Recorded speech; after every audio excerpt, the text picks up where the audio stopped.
Good afternoon, councillors, ladies and gentlemen. Welcome to this afternoon's meeting of the Lifelong Learning Committee. Usual housekeeping regarding fire alarms, etc. And remind councillors to use microphones and request that those attending the meeting ensure that all mobile phones and other devices are on silent. I'd like to welcome from Tayside Contracts, we have Gary Conway, Frank Riley and Carol Haxton. Thank you very much for hosting the lunch tasting prior to the committee. It's much appreciated. The top table we have for left, Councillor Purvis, Jackie Pepper, Willie Wilson, Sheena Devlin, Christina Flynn and Linda Brown. Can I remind members that the meeting is now being recorded and will be available on YouTube via the Council's website following the meeting. Can I ask if there's any apologies for today's meeting? Convener, we have apologies from Councillor Baird with substitute Councillor McCall, apologies from Councillor Anderson with substitute Councillor Diggin, apologies from Mrs McFarland and from Fraser MacDonald. Thank you. Can I ask if there's any declarations of interest in respect of business on the agenda? Councillor Diggin and Councillor Forbes. Non-financial interest on the Tayside Contracts Board. Exactly the same for me, Convener. Thank you. Moving into the minutes of previous meetings, can we agree the minute of the committee of 31st of October 2018 for signature? Could I possibly ask a question, Convener? Yep, Councillor McCall. Thank you very much. Thank you for that. Reading the minutes, and don't sit in the committee very often, but I noticed that we had the statutory consultation both for Balhousie and for Teviot, and I also noticed that we have been in correspondence with the Scottish Government, where I noticed that Scottish ministers consider that Perth Kinross Council has fulfilled its obligations under the 2010 Act, and have consequently decided not to raise issue or an in-call notice for the proposal of the works done. I was just wondering if we could have a brief update on where we are with it and how we're moving forward. I'll ask the Executive Director. Thank you. Thank you very much. Yes, in relation to the statutory consultations that were undertaken for Teviot and Balhousie, I had requested that members of this committee, including the lay members, be advised of a decision that we were notified of on the 20th of December 2018, decision taken by Scottish ministers to grant consent to Perth Kinross Council to implement its decisions to permanently close both for Teviot Primary and Balhousie Primary in line with the timescales that were set out in those proposals.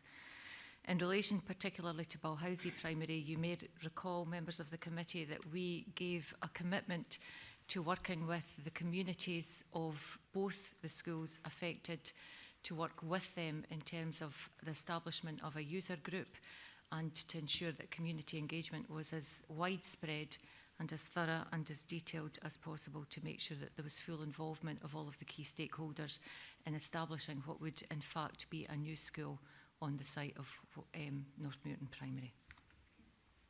Thank you, Convener. Thank you. Thank you. Any further points on that? No. Oh, Councillor Wilson. Thanks, Convener. Just wanted to add to that, I think, put on record our thanks to the staff team who took these two proposals forward. It was, I think, a lot of hard work. At times there was a degree of debate and discussion, which is appropriate, Convener, but I just want to say on behalf of the committee to thank the staff for the work they've put into that and the ongoing work that Sheena Devlin's just mentioned. Thank you, Councillor Wilson. I think we'd all echo those sentiments. Moving on to, can we note the minute of the Executive Subcommittee meeting of the 21st of May 2018?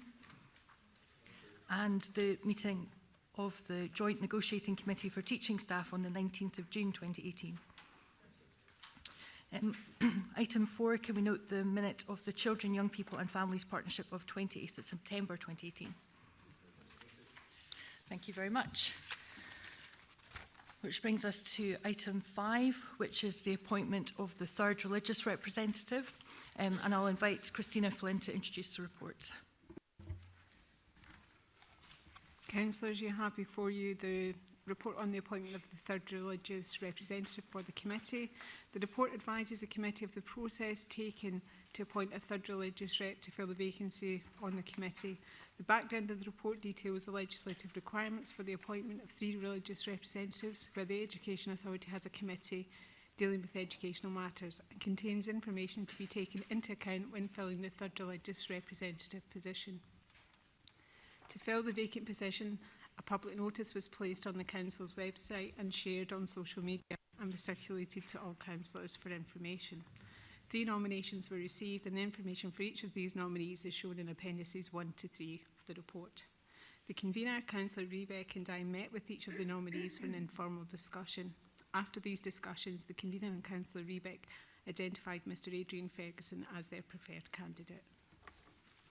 Thank you, Christina. Can I ask if there's any questions on the report? Councillor McDade. Thank you, Convener. Yes, I would just like to raise my concerns about that we haven't had a transparent process for this with the public. So there was a call for nominations, which was open to all, and it was publicised well, and I thought that was a very good part of the process, but it wasn't then made clear to the public or indeed elected members how this person would then be selected. And I would like to ask that going forward, for the next time this vacancy is due to be filled, that a formal process is put in place and that is displayed on the council's website so that people are aware of how we are appointing people who are going to have votes in our schools. Thank you for those comments. I have to admit I was quite surprised to discover there wasn't a national standardised process to be followed. I would have expected, given that all similar committees, whatever they happen to be called, would have, that there would be a standard process. I was surprised that there wasn't. I don't know if Christina has any comments on the way that our process was carried out. I know your comments, and we will take that in the planning going forward for future. Any further questions? In moving the report, I'd like to thank Councillor Rebeck for his time that afternoon. It was certainly enlightening, and I think we would like to thank all 3 nominees for the time that they gave to the process and their interest in serving alongside our current religious representatives on the committee. It was a very interesting afternoon. I think we covered a broad range of topics, and I would particularly like to thank Councillor Rebeck, because this was, I understand, the first time that we had involved an opposition councillor in the process, and it certainly made it, you know, we were unanimous in the proposal that we're putting before you this afternoon. But it certainly was an interesting experience, and we covered a lot of ground. Can I ask Councillor Rebeck if he'd be willing to second the nomination? Thank you, Councillor Dugan. Just a couple of comments, if I may, and second in the motion. I think, and I speak personally, I think my communication with Councillor McDade on the matter could have been better. There was certainly no discourtesy meant towards the Independent Labour group in it. And I think he also has a valid point in terms of there not being a formal process. But I also accept from the top table, having had discussions, that there will be moves towards a formal process now, which I think will be really helpful. Nonetheless, I think the process was competent and valid, and I thank the convener for her part in that as well. It was an interesting afternoon, and I think it had a good outcome. I'd also like to take the opportunity to thank all 3 candidates that put themselves forward, who all had talents and were willing to give those talents and time free of charge, which is to be commended. But there was only one place available, and I'd be delighted if the committee were to approve the recommendations in the paper. So happy to second. Thank you, Councillor Rebeck. Can I ask if there's any comments on the report? No? Are we happy to agree the report? And we look forward to welcoming Mr Ferguson to the next committee, and he would serve up until the next local government elections in May 2022. Seems a long time away. Okay, which moves us on to paper 6, the Education and Children's Services 6-month performance summary, and I'm going to hand over to Councillor Wilson to lead on this report. Thanks, Convener. We're on to, as the Convener said, item 6, the performance of Education and Children's Services against the Business Management and Improvement Plan for the period 1st of April 2018 to 30th of September 2018.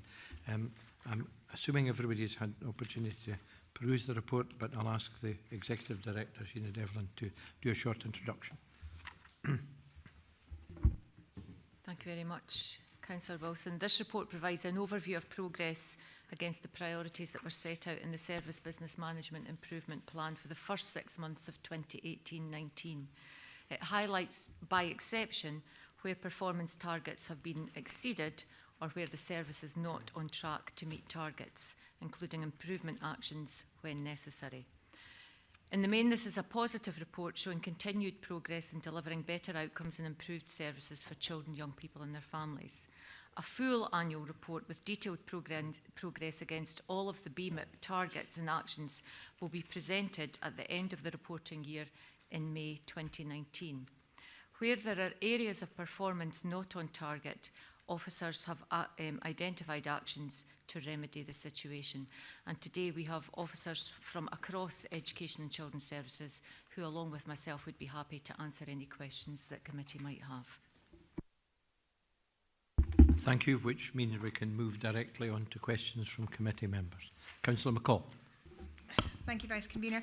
I'd like to turn to page 52 of the report. Actually, an excellent report, just want to state that up front, but we're having a look at some of the child protection cases. I noticed from the information that's been given here that there are various reasons why our targets weren't met, of which a substantial amount of them actually don't fall within our control. So basically my question is, are we asking for our targets to be met where something we can't actually control the outcome?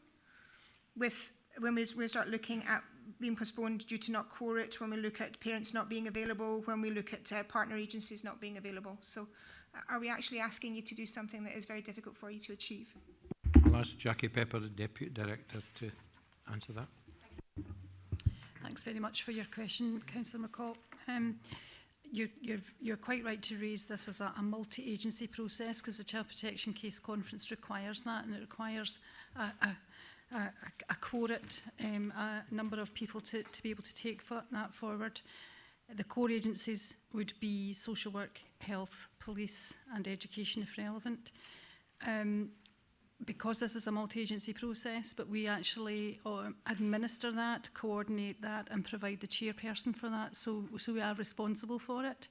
But the matter about the performance, which has dipped slightly in the last few months, has been raised at the Child Protection Committee and will continue to be part of our multi-agency discussions in order that there is shared accountability for improving this.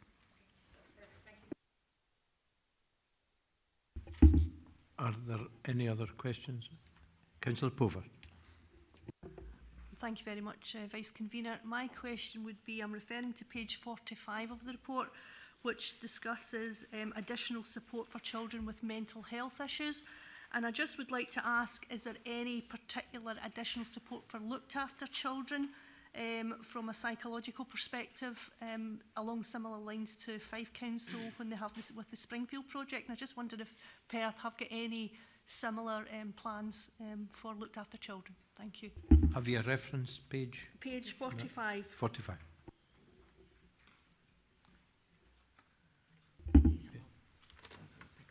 Okay, Hazel, would you want to pick that up initially, please? Thank you for the question. I mean, it's a very concerning issue and one that's very live for us. There aren't specific services for children with mental health problems. We have been discussing that within our Child Protection Improvement Group as recently as this week. There have been concerns about particularly children under 13. We are looking nationally at what is available. I think members of this committee will be aware of the issues for CAMS, and we know that's a problem for us locally. We have Family Change, which is a marvellous service that we can offer for children who are looked after, and that is very well used. But other than that, there is no specialist resource, and we are looking at how can we better provide for children's mental health needs. It's a recognised issue.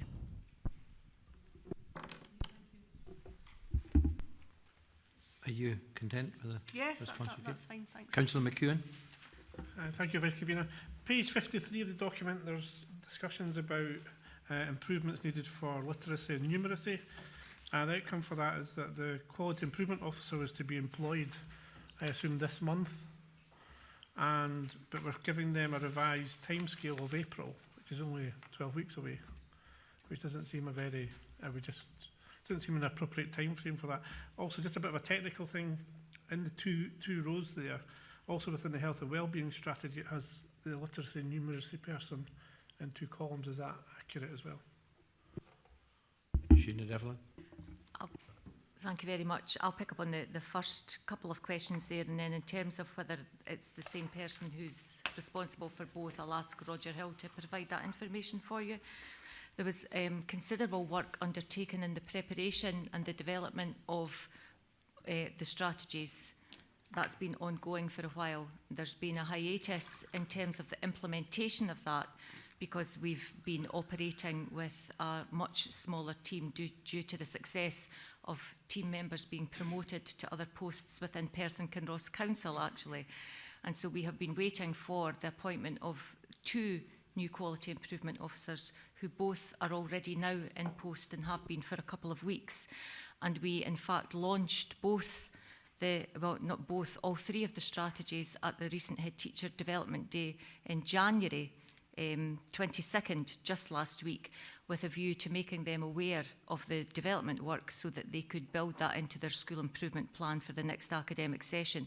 So it wasn't that a new person would be coming in, Councillor McEwen, and having to develop these strategies from a blank sheet. They were already very much in the development, and it was more about the implementation of that within schools. So the time frame is realistic for all of that. In relation to whether that's a mistake, I'll ask Roger to pick up on that.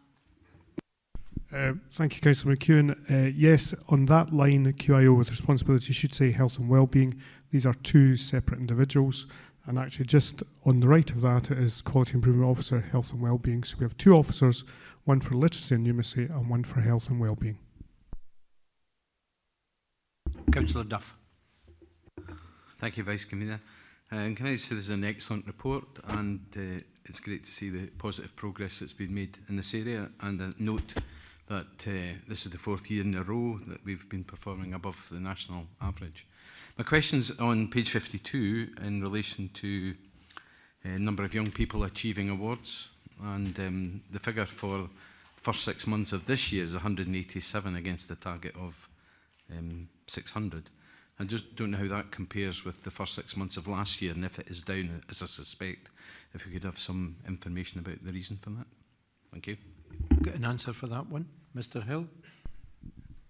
We believe it is slightly down. We are aware that 2 centres have been taking the registration directly with Duke of Edinburgh, so our targets have reduced slightly, so our numbers are slightly down with there. In terms of comparison, we don't have the exact figure, but we're happy to provide that to you at a later point. Thank you.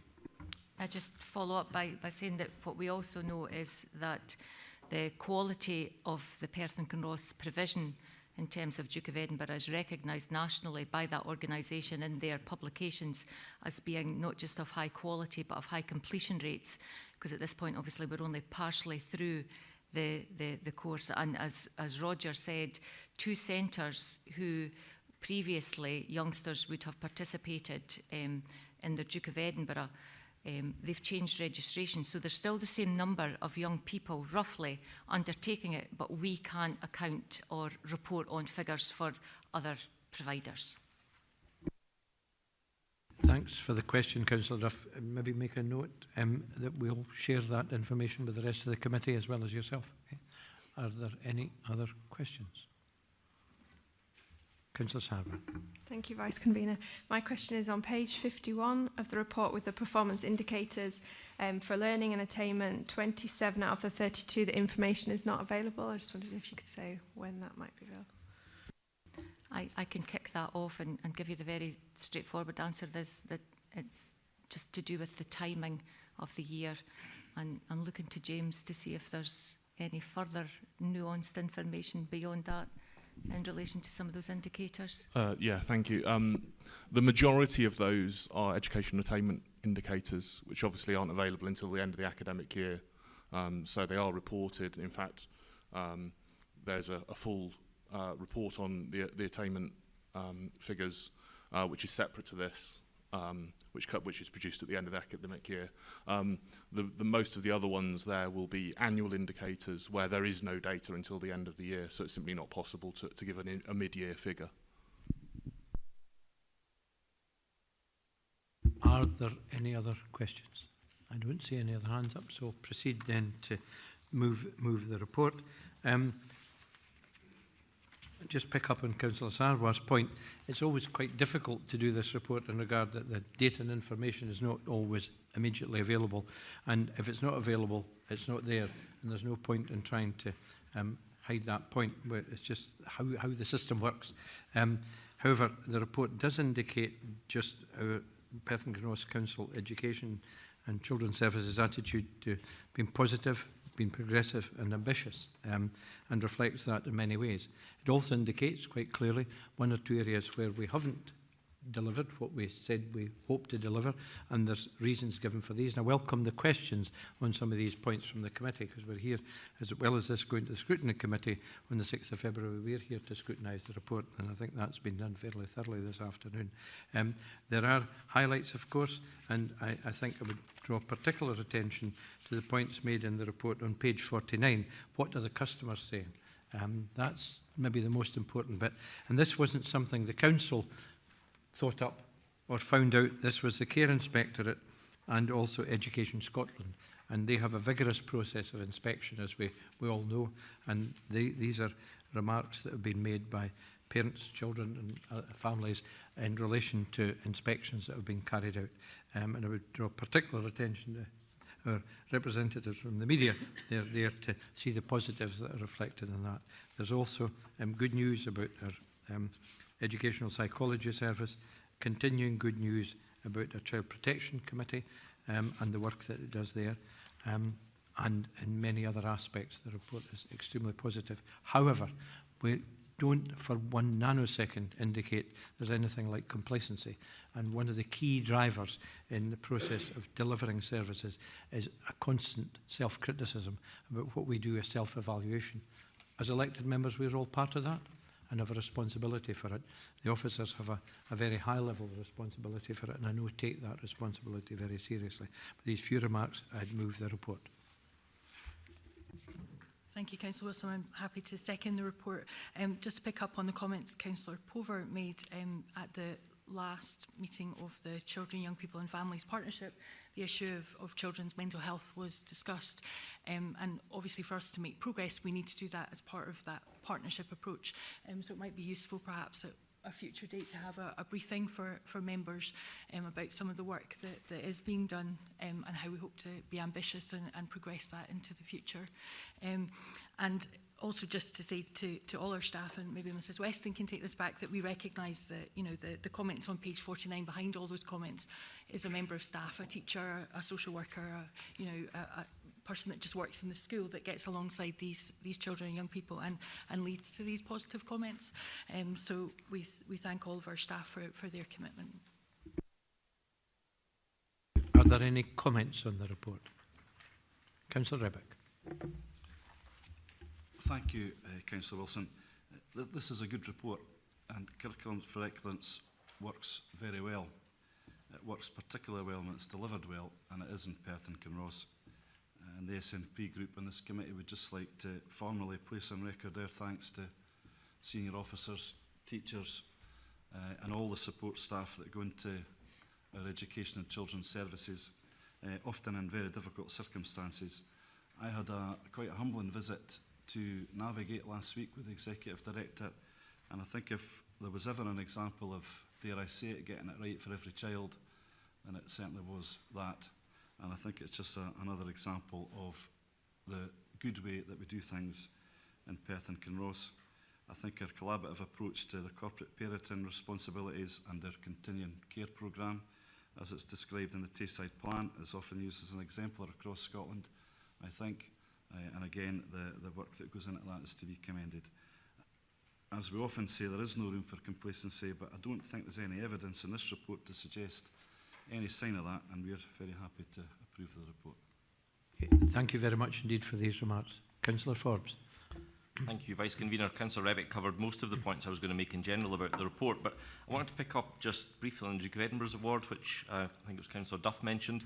You may or may not know I spent a large number of years as a Duke of Edinburgh assessor, and I can say categorically that Perth Kinross is held in very high regard in that particular circle.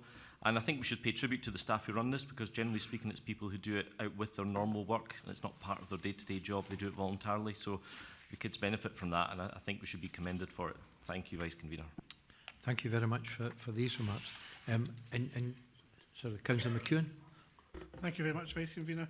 I have a couple of comments. One, more of a personal one, is that I'm not a fan of referring to the people we provide services to as customers. I'm rail against this in the health service as well, where I also work, where we prefer to call them patients. I'm sure there's something other than customers. Our relationship with our families and our parents and our teachers is not a customer relationship. I think a simple thing like that. And that's just a simple comment. I've read several BMIPs now from this committee, and I think they've all shown that we have a service which is very hard-working and very dedicated, and not scared to highlight the things that we don't do the best, and then put plans down to actually meet those plans. And I think it shows that if we invest in education and ring-fence those monies, we get the right outcomes for our children. Thank you. Thank you. I take on board the point about customers. I don't think that was, I think this is a direct lift from the inspectorate reports, right? However, we'll take note of that, and we prefer people. What do people say? Including we people and young people. And thanks for your comments, particularly about the learning process and investment. And I think you and I are and many others in the room are on the same page with that. Thank you for that. I'm going to look round once more to see if there are any other comments. If not, in closing the discussion rather than the debate, I just want to thank Councillor Pover for raising these issues about child mental health. That's really important. And that's the positive role of somebody who's not necessarily part of the administration, but in opposition, playing a positive part in contributing to the work of the committee and the work of the council. So thank you for that. Thanks very much, Vice Convener. Okay. And in that, I will formally move the report. And is the report agreed? Thank you. Back to the convener. Thank you, Councillor Wilson. Moving on to paper 7, the collaborative approach to school learning estate transformation. I'll ask Sheena Devlin if she'll introduce the report. Thank you, Convener. This report seeks approval for Perth Kinross to work in collaboration with Dundee City Council and Angus Council to explore in more detail the potential for a community learning campus which would accommodate pupils from all 3 local authorities if it were to go ahead. There is important work to be carried out to develop this as a potential proposal, including determining the location of the campus, to understand the financial implications, and identifying options as to how the school would operate. The first requirement, however, is to determine the level of support for any proposal with communities, and therefore we are also asking for approval to carry out informal consultation as yet to be scoped out as appropriate, in conjunction with colleagues from Dundee City Council and Angus Council. A further report would then be brought back to this committee as the exploratory work proceeds and the outcomes of the informal consultation are known. Committee may recall that this was a paper, an update paper, that we had hoped to bring earlier in the committee cycle than at this point in the year. Due to the extreme circumstances that Dundee City Council found themselves in following the extensive fire at Brayview, some of the very early work was delayed until a solution could be found, understandably, to accommodate the youngsters there. And that explains why the report is coming this January and not last year, as had previously been anticipated would be the case. Thank you, Sheena. Can I ask if there's any questions on the report? Okay, right. So, Councillor McCall, Councillor McDade, Councillor Forbes. Thank you, Convener. Very interesting report. I think this is quite ambitious. This is bold. This is innovative. Well, I just want to ask, just to sort of cover, if we're exploring this sort of option, does that exclude us from exploring additional opportunities that might be available? Can you elaborate on what you mean by additional opportunities that might be available, Councillor McCall? that's a very good question. No, where I'm coming from is that this is certainly looking down a direction that, as I've already stated, is new, is bold. But we don't want to miss what might just be under our nose. So I just want to make sure that we're not focusing on one thing and one thing only.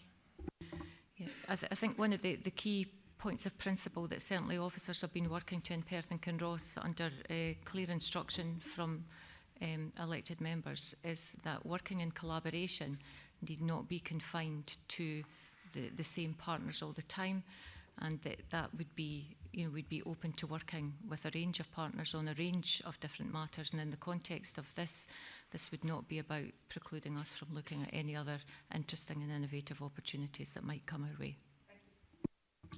Councillor McDade. Thank you, Convener. My question is actually for yourself, Convener. On the 2nd of October 2018, you sent me a letter in relation to a question I had raised about the school estate review.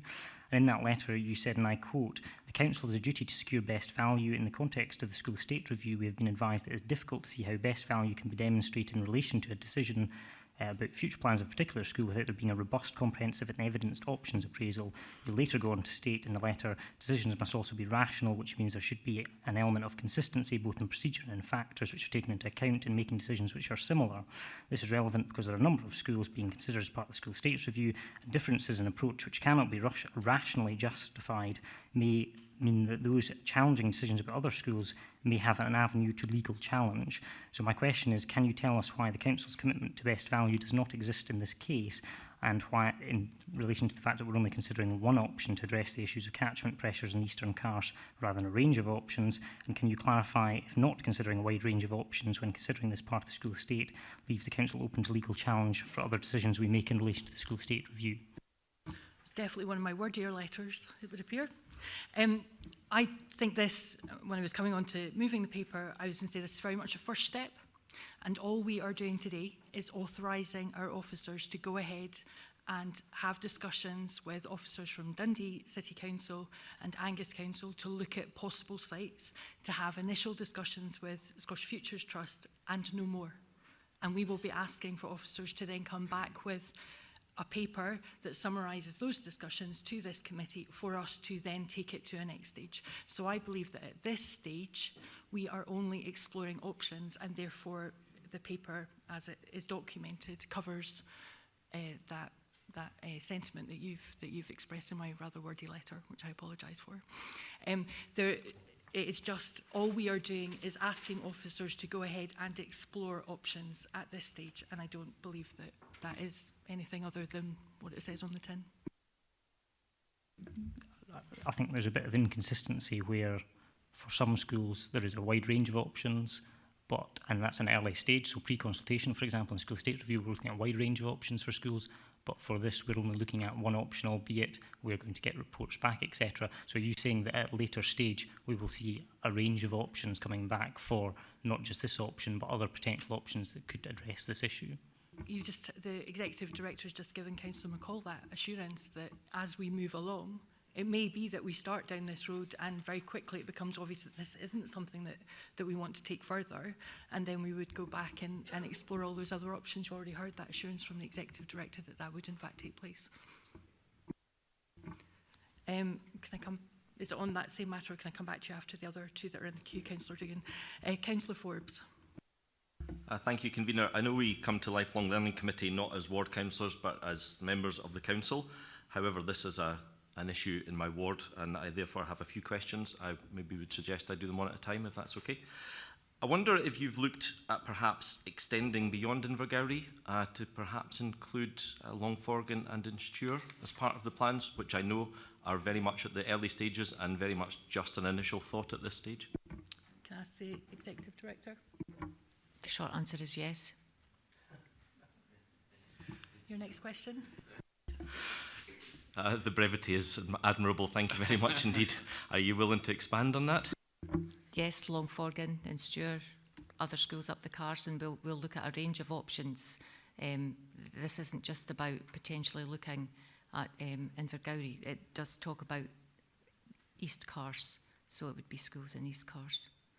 Thank you. I'm aware of that. East Carse is not quite a line in the map, but thank you very much for that. Do you have other questions? No, I think we'll let it. Okay. Councillor Sarwar. Thank you, Convener. My question is really, I was interested in what the role of the regional collaborative would be in this initiative and this process. It seems to me that this is a perfect opportunity for the collaborative to take a lead. I realise that there's a working group and different officers from the councils, but I was just wondered whether it was actually more appropriate maybe for the collaborative to take the lead. You'll be aware, Councillor Sarwar, that currently the Regional Collaborative is working to the agreed 5 priorities, and that there are the 5 groups that are established in the various work streams that are underway, and that's the priority for those work streams. But what we also said was that they were not static, and as time moved on and matters evolved, and some of the actions would be overtaken and new work streams would come on board. I suppose this can really just be seen as a subset, if you like, of the collaborative, in that there are some of the same partners, but not all of them would come together and coalesce around this. So the working group that's been established already comprises of people from the 3 different local authorities, some of whom may sit on other priority groups within the collaborative and some who may not. But what you can certainly see is that in priority group 2, which the focus is on learning and attainment, that there would be areas of specialism within there. For example, if this did proceed, where people might be called on to give views around curriculum and learning and teaching approaches and things like that. So they are, wouldn't naturally be decoupled, but you can see that as things evolve, that could certainly be a place to go for some input and expertise. Councillor Diggin. Thank you, Convener. Can I just ask very quickly, initially, I think it's quite straightforward, it's maybe not to me, on paragraph 1.17, it speaks about the response to this engagement identified that there was general support for the Angus work. Does that relate to the specifically and only to the engagement that's detailed in the paragraph above?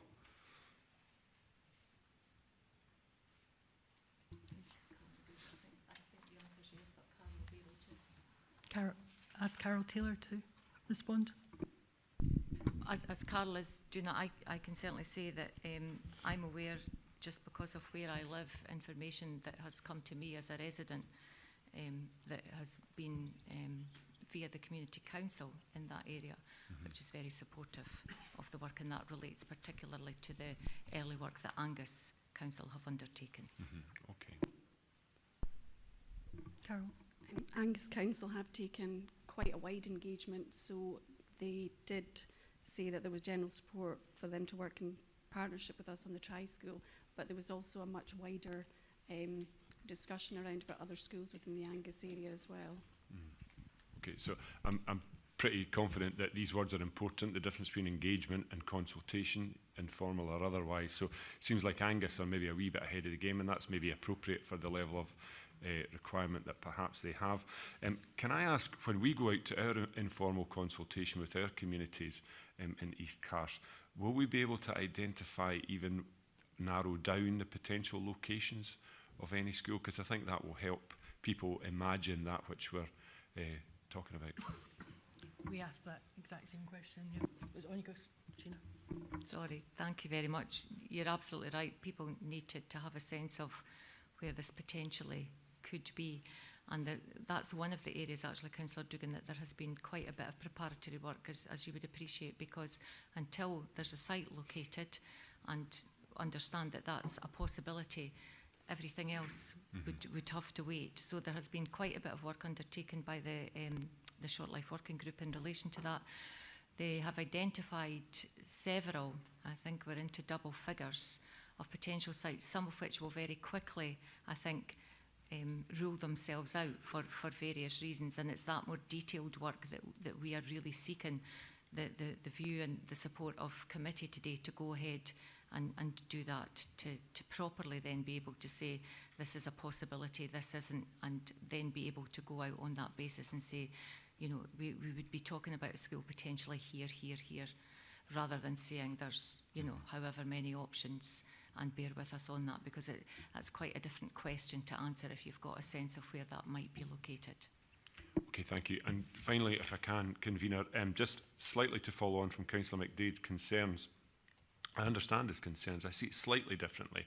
And I think maybe it would be helpful to get an explicit assurance that really, in order to undertake an appraisal of various different options, you have to fully understand what these options are. And is that what we're being asked to allow officers to do today, to really flesh out this, perhaps you could call it a notion, into a serious proposal that can go before communities and committees? That's absolutely, yep. It might be helpful, as she's here, to ask Lisa Simpson for clarification about the points that Councillor McDade raised. Please. Don't think she was looking for... I'm not exactly sure what particular points you want me to address. The points about delivering best value through options appraisal. In terms of delivering best value through options appraisal, that's an absolute requirement. In terms of the council, we're under a legal duty to deliver services and to achieve best value, and a key element of that and a key element of demonstrating that is to carry out a full options appraisal, and so therefore that's not something that would be up for debate. And while you're on your feet, Lisa, can you just clarify that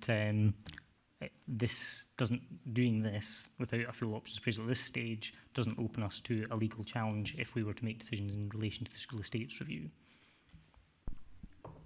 It would depend on how interconnected this decision was to whatever aspect of the school estates review was being considered, and I don't think we could answer that in the abstract, Councillor McDade.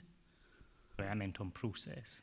In terms of process, it depends what process you're applying. This is a new and an innovative idea. This is not about considering what to do with the current asset, or this isn't about deciding whether or not there's a specific issue around a lot of the school estate is addressing particular issues, either a condition of properties or roles or whatever. This is actually something that really is quite separate and distinct and novel, so therefore it's not really comparable. It's like apples and pears.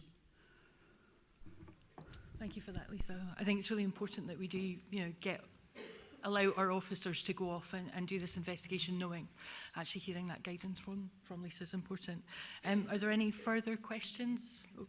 Councillor McEwen, and then Councillor Forbes had another one. Thank you, Convener. When we do these reviews and we get these reports done, as councillors, we always like to make sure that all the information is there that we think we will need, and this opportunity to feed into that is valuable. A school estate is also made up of a lot of people who volunteer for placement requests, and our schools already do that, and there's already people in the east of Carse who go to Harris Academy through placement requests into Dundee Council schools. And obviously I'm aware that there's a huge employment within the west of Dundee with 9 Mills and with the industrial estate there with offices and call centres, etc., etc. Therefore, I think there is a pressure from, we might draw a catchment somewhere in the Carse, and obviously Dundee will draw a catchment, and so will Angus.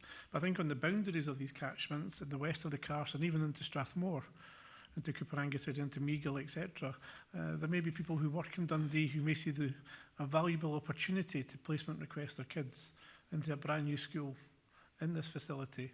And obviously that in itself will create a pressure and create an impact on other schools like Blairgowrie High School or on the schools in Perth. So is that sort of information we want to try and gather as well? First thing I would want to say is that youngsters for Invergowrie are actually catchment for Harris as well. So it's not that there are placing requests, so that there's a current situation whereby youngsters who attend Invergowrie Primary are also priority one for Harris Academy. Part of the work in terms of governance around any new school were it to be established would have to be about delineation of any new catchment areas.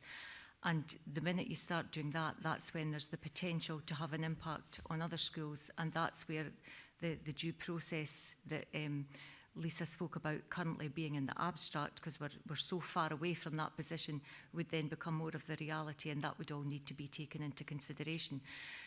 In terms of determining a catchment, you do that through a statutory consultation process, and then you determine what schools would be the catchment for that school. And then if, and there's lots of ifs in all of that process, we got to the point of a new school somewhere with a new catchment as delineated through the statutory consultation process, then the children who are catchment would be priority one for that school, and placing requests could only be accepted for any school if there were in fact places for that. So it would end up in the same situation as we currently have across Scotland just now. But those placement requests do provide a pressure, and they do upset the balance of things. You know, we have actually, to me, shut schools where placement requests are the reason their pupil numbers aren't high enough. And that's why I have concerns about how sometimes the reports I've seen so far, we just never seem to take the placement request part of it into the discussion, where it is actually an important thing. I understand about your catchment and your ones and measuring all that and doing that, and that's a definite thing, that's an easy thing. Well, not easy, but it's a definite thing for us to do. The placement request thing is something that it's a moving target and a difficult thing, but it has a huge, huge impact. And I don't ever see us actually trying to attempt to predict or see what that impact would be. I think in terms of the placement request, it might be worthwhile that we have a further discussion about this, Councillor McCune, because I'm not quite understanding your understanding of the situation around placing requests, because you can make a placing request for a school and it can only be granted if there is a place that is not taken up by a priority one pupil for that school.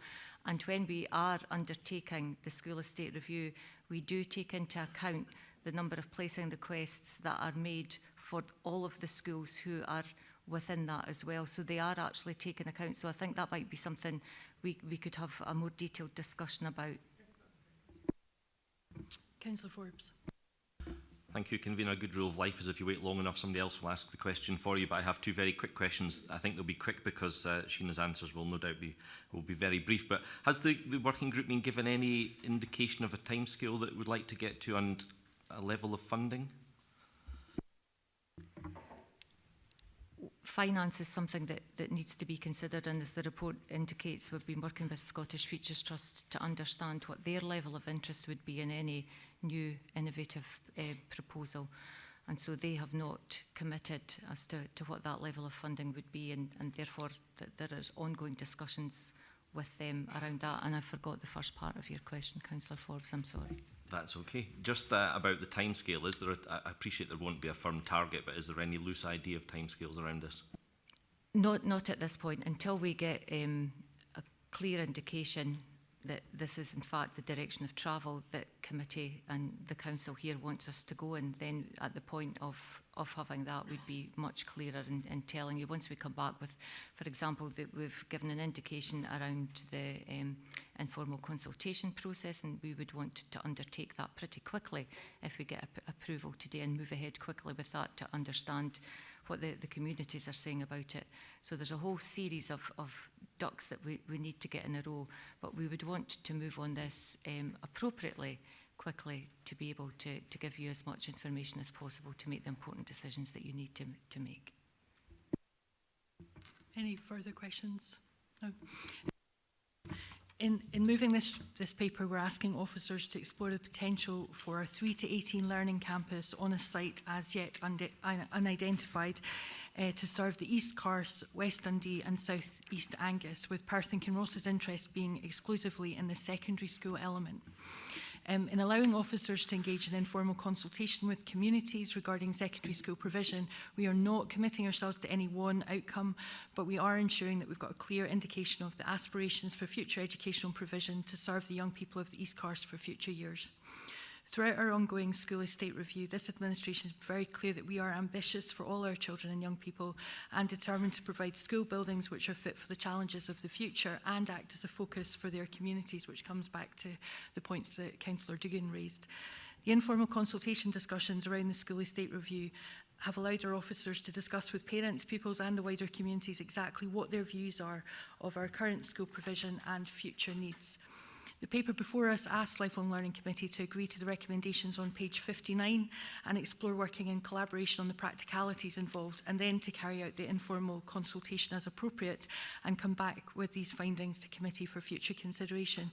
I would like to suggest that we add into that a report be brought back to this committee in September when we have a meeting scheduled, which allows a realistic period of time for the consultation to be done and then for officers to prepare that report. So with your approval, I would like to move that and ask Councillor Wilson if he'd be willing to second. Thanks, Convener. I'm very happy to second approval of the report. And I want, in doing so, to reflect some of the contributions which I think have been useful in the discussion. I want to come to Councillor McEwen. First of all, I think he did a useful summary of travel to work patterns. And we need to add on the University of Dundee to your lists of Nine Wells and the council and other major employers in that part of Dundee. But the reality is that geographical and political boundaries in many instances don't really matter to people, because it's where you live and where you travel to work and where you socialise, etc. And the reality is, I'm very careful about what I'm saying here with two Castlegowrie councillors and of being a former Castlegowrie resident, that areas like Invergowrie look towards the Dundee for quite a lot of services, and that's just a piece of practical reality. And therefore, we need to grasp this opportunity that is a one-off at the moment to explore all the issues in this, the issues about travel, the issues about catchment areas have all been raised very usefully. And I think Councillor Dugan summed it up quite well in his question, which he almost answered himself usefully, was, well, this is something we really need to have a good look at. Councillor Forbes has raised the issue of where the catchment might be, and you got a one-word answer, and that was correct, because as a previous pupil at Invergowrie Junior Secondary School, who travelled from Insure and then from Insure up to Perth High School, I got to know the travel patterns in the Castlegowrie fairly well. And before Councillor Forbes says anything, yes, it was a long time ago. But on a more serious point, there are travel patterns there that link in with school attendance, and the point that Councillor McEwen made usefully. These are all things we've got to consider and look at. Some of them are more formulaic and more easy to define. The issue about parental choice is one which we could sit here and debate and discuss till this time tomorrow, and we might not be any further forward with the debate, but the fact is that the law allows parents to make choices about where they might make placing requests, and people do that for a whole variety of different reasons. And it's quite difficult to predict what these might be. Councillor McDade, you raised a governance issue. This is different, I think, as Lisa has said, in that our school estates review was about our existing school estate and whether it was fit for purpose and condition, or was value for money in terms of occupancy, were the two main criteria as well as many others. This is a unique opportunity to look at an innovative way of providing education for our young people in the East and maybe mid-Cars towards a solution that with our colleagues in Dundee and Angus could be a good idea, could be a good solution.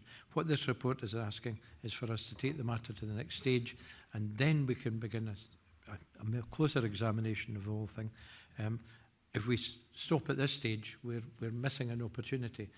Missing an opportunity for innovation, missing an opportunity for perhaps the school being within Perth Kinross, and missing an opportunity to provide nearly on the doorstep educational facilities for many people in the Castlegowrie. So I strongly support the report and happy to second. Thank you, Councillor Wilson. Can I ask if there's any comments on the report? Okay, Councillor Dugan, followed by Councillor. Thank you, Convener. I, for my part, am very enthusiastic for this as a proposal. I think we in Perth Kinross and every local authority across Scotland are about to embark on all manner of collaborations with neighbouring authorities in the interest of improving outcomes and getting best value for taxpayers. And I think some of those will be more palatable than others in terms of our approach to them. This one, as I say, for my part, I see as a very intelligent way to satisfy a fairly significant problem of how we provide secondary education to hundreds of our young learners that live in East Cars, and the pressure that's on some of the Dundee schools in which they're currently housed and educated. So everything is subject to the will of people who live in East Cars, young learners and their parents and carers, and what their ambitions are. And therefore, I very much look forward to the informal consultation being commissioned and, more importantly, concluded, so that we can get a far better picture of what opportunities present to our council and to our residents in East Cars. Thank you, Councillor Dugan. Councillor Forbes, followed by Councillor Ribbick. I think Councillor McDade was before me, convener. Oh, sorry. Councillor Okay, McDade. I know I'm forgettable. Just on the record, absolutely, the Independent Scottish Labour Group do cautiously welcome this, the exploration of this option, particularly in relation to the children in the East Carse who are currently going to Harris Academy and the issues that is being faced by Harris Academy and potential longer journey times if they were to have to come into Perth. So absolutely support it on that point. I do differ slightly from what Councillor Wilson says in that I think there is quite a bit of crossover with some of the stuff that has already gone on in the School Estate Review in terms of a new school in the north of Perth, etc., where we're merging current schools. I'm pleased that the convener has also confirmed that should this tri-school come forward as a credible option after this initial exploration, that there will be a full options appraisal looking at a wide range of options, and I hope this reassurance can be reflected in the minutes of the meeting. Thank you, Councillor McDade. Councillor Forbes. Thank you, convener. As one of the councillors for the Carse of Gowrie, obviously I have a few things to say about this. I think it's a forward-thinking and ambitious paper. I'm delighted to see it. Since the news of this idea broke in the paper a few weeks ago, I've attended, along with Councillor Pulver last night in Invergowrie Parent Council, where this was discussed at great length, and I can report back to you that the feeling from them is unambiguously in support of this idea. I was also at Longforgan, where the idea of perhaps extending the boundary line further than Invergowrie came up, hence my question earlier. They are also, should that option be available to them, unambiguously in support of this. So I support it wholeheartedly. One thing that came out of the discussion last night at the Invergowrie was that they receive a large number of placing requests from out with Perth and Kinross. And I wonder if if this goes ahead, one of the benefits of it might well be to relieve some of the pressure there. But I look forward to hearing some more information when it's available. Thank you, convener. Thank you, Councillor Forbes. Councillor Revick, followed by Councillor McCall. Thank you, convener. I too am enthusiastic about this innovative proposal. In terms of relieving the pressure on pupils in these Carse, I think it's really important. My understanding, however, is that pressure might rear its ugly head very soon, and notwithstanding the fact that we can only proceed at a pace that, in line with Angus and Dundee, I think we need to expedite things fairly quickly. I'm wondering if the convener would welcome a slight change in the text and the conclusions and recommendations to reflect that. We would quite like to see 3.2.3 deleted and replaced with instructs the Executive Director of Education and Children's Services to expedite the informal consultation process. I feel that's maybe slightly stronger worded. And in number 4, we would quite like to delete from the outcome of the consultation at a future meeting, so that it reads, instructs the Executive Director, Education and Children's Services to prepare a report on the results of the informal consultation and report back to committee on or before the meeting of lifelong learning of the 22nd of May. I think it's really important that we do this quickly. I think the report originally alludes to June 19 actually, rather than September 19, which the convener has. If that's practically possible, we would quite like to see that in the wording. So we understand that Dundee have asked for their report to be back within 6 months. So as it would all kind of be linked in together. I think we can surely have our results before Dundee. It doesn't, because their results are 6 months, presumably the 22nd of May is still in line with that. I think if we, with that time scale. Sheena suggests ask Carol Taylor this question. I think part of the issue is actually the committee timetable. In order to bring it for a May committee, we'd probably have to have completed the consultation before Easter. We haven't had any meetings with Dundee and Angus yet about the consultation. We need to give people time to, prepare for the consultation. Also, members of the public need enough notice of consultation. Sure. So I think it'd be quite difficult to agree at this point that we would be able to do that. We could try our hardest, but I think it would be difficult. when I suggested the September meeting, it was to allow, because we want to do the consultation thoroughly and make sure that we cover all bases. Given that sites will be, going back to your point, Councillor Dugan, about once sites become, you know, firmer options, it will then probably, you know, that will all be linked in together. Might it be agreeable that we then, if we can, you know, put all the ducks in a row, whatever, dominoes, whatever expression you want to use, that we call a special meeting of lifelong learning in order to, if it looks like that is going to be possible, but with September being the absolute latest, and if we can do it by the end of June, then we will aim for it. Sorry, I interrupted you. I'm just conscious that we want to get this right. Surely. And I think there's a balance between getting it right and expediting it as quickly as possible. I think if I heard the Executive Director, you suggested maybe a special meeting before the summer recess. I think that would satisfy I think we do recognise, though, that the staff that would be doing this are the staff that are also carrying out our ongoing school estate review, and I'm conscious of that. So if it would be acceptable to members of the committee, we could go away and with officers look at a possible timetable and come back to you. So leave the recommendations as they stand, but perhaps on the one where I've talked about September meeting, we could reword that accordingly. I think we're really keen on before summer recess, if that's acceptable to the top table. That was my initial date, was to try and have it before, but I am conscious of the pressure that that particular team, and it would be the same team, are under with other pieces of work that are ongoing. But I'm happy to change that, the outcome, some form of words, looking at Christina for advice, that would reflect that.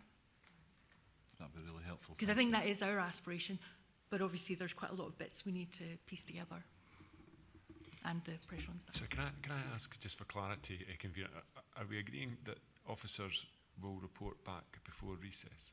Is that what we're agreeing? That's the aspiration, if we can possibly do that, but I am conscious about the workload on that particular team. Yeah. And obviously there's lots of other pieces of work, and I wouldn't want any of them to suffer as a result of us trying to meet a deadline that might not actually be achievable.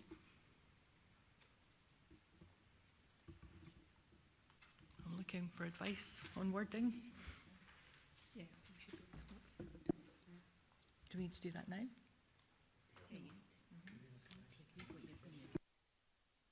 Wonder, following on Councillor Dugan's remark, I wonder if we could ask for an update on the timescales at the Lifelong Learning Committee on the 27th of March. We've got, I don't mean a report, but just an update on what the timetable might be. On whether before recess is possible. Would that be acceptable, Councillor Rivett? We've a clearer idea. I think my worry would be if at the end of March you tell us it can't be done, then we've not moved forward at all in terms of alacrity. So I'm willing to accept them, and we will try. And if there is any reason that, you know, given that there are 2 other local authorities involved and a team that are already working on a number of very important school estate projects. Yeah, thank you. Is everyone content with that? And yeah, I'm hoping to get some clarification from my right. Yeah. I think what we've agreed is under 3.2.3, we're going to instruct the Executive Director, ECS, to expedite the informal consultation process. And under 4, we're instructing the Executive Director to prepare a report on the results of the informal consultation and report back to committee, to a special meeting of the Lifelong Learning Committee on or before the summer recess. Before the summer recess. And I am willing to accept that, but I would very much like to reiterate to members my concern about that particular team and the amount of work that is extremely important to the whole future of our school estate that is ongoing, and that would need to be managed within that timescale, and the other local authorities that are involved also. No, I thank the convener for our consideration of that. I think we're well aware that it does have to be in line with Angus and Dundee, but we're just really concerned that we think we might be under pressure sooner rather than later. So if I think we're happy to agree that formal words. Yeah. Well, the whole point of this report is basically to get going on this. So we're all in agreement about Absolutely. that. And it's just, but I will just caveat it with my concern that that particular, and we'd be looking to the executive director to advise on timescales. I think we acknowledge your caveat, but we just felt that maybe needed a stronger set of words in terms of getting it done. Is everyone content with this? Councillor Forbes. Thank you, Convener. Can we be clear that the record of the meeting will identify your concerns about this? Because I have concern that we're committing to something that you clearly have some concerns about.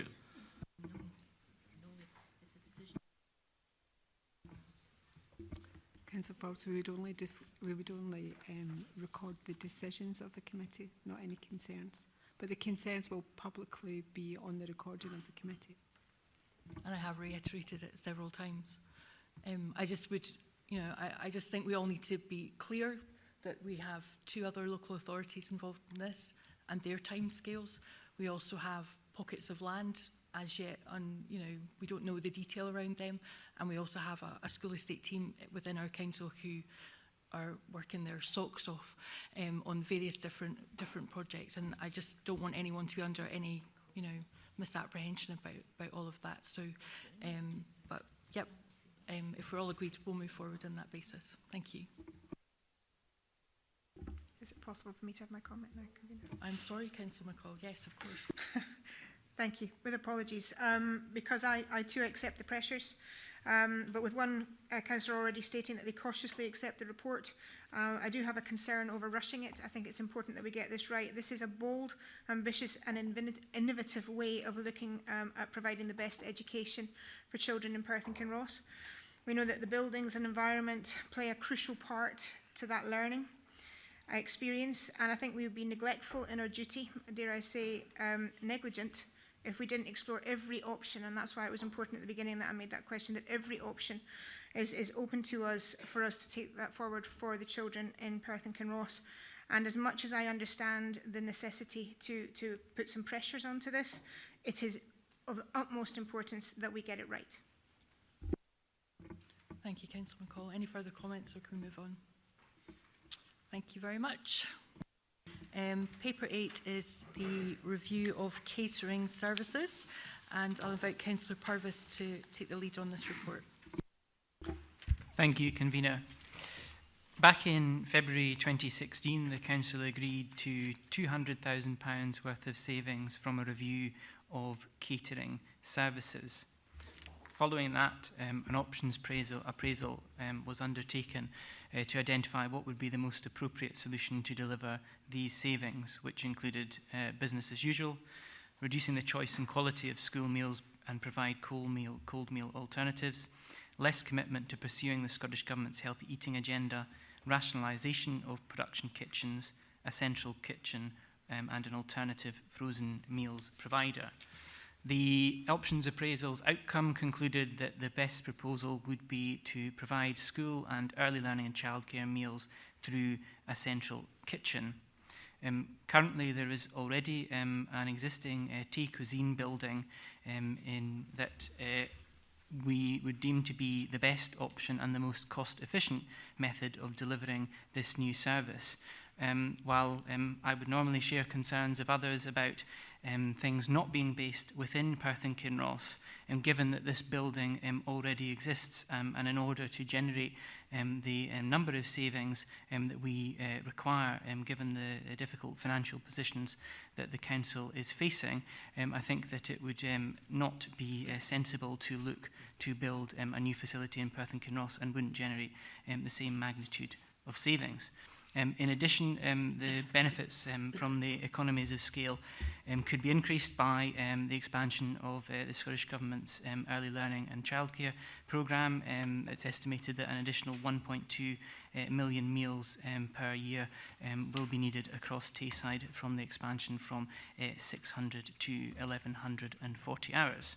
Now, one of the concerns that has been raised is the misperception of frozen meals as being inferior to those of fresh food. Some of you might have noticed that there was an article in the Evening Telegraph which interviewed Karen Barton, who is a nutritionist from the University of Abertay, who said that frozen food is as good as freshly made food, and in some instances, in terms of fruit and vegetables, the fact that if it's frozen straight after it's harvested can actually lock in some of the nutrients that would otherwise be lost. Now, all members of the committee and indeed members of the press had the opportunity to taste the food today. We had the option to taste 6 different offerings from Tayside contracts, which were one set of which was freshly produced and one set of which was produced through the frozen central processing unit. Now, I'm going to go on record and say that I couldn't tell the difference between the two, and I think that that was certainly the general consensus in the room, but perhaps others might want to comment on their experiences earlier. As we seek to move forward with this proposal, I think it's very important that we try to do as much engagement with our communities and our schools to make sure that they also have the opportunity to taste and test these products, to see that in fact that there isn't a discernible difference between frozen and fresh foods before we progress with the full rollout of this, should we agree that today. We've also asked that Tayside contracts look to use as many fresh and local produce as possible, because just because food is frozen doesn't mean that it can't be local. And I know Tayside contracts have a good record of doing this already, but we would like to challenge them to go further with that as we move forward. Now, finally, there have been some concerns about the potential loss of jobs, 9 posts in Perth and Kinross as a result of this proposal. And I'd just like to point people to the reassurance in the paper under item 4.2 that says that Tayside contracts does not envisage any compulsory redundancies, that any reduction in posts will be achieved through natural employee turnover, voluntary redundancies and workforce planning.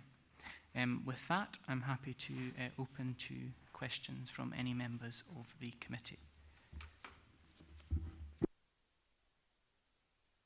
Councillor Forbes, to be followed by Councillor Rebeck.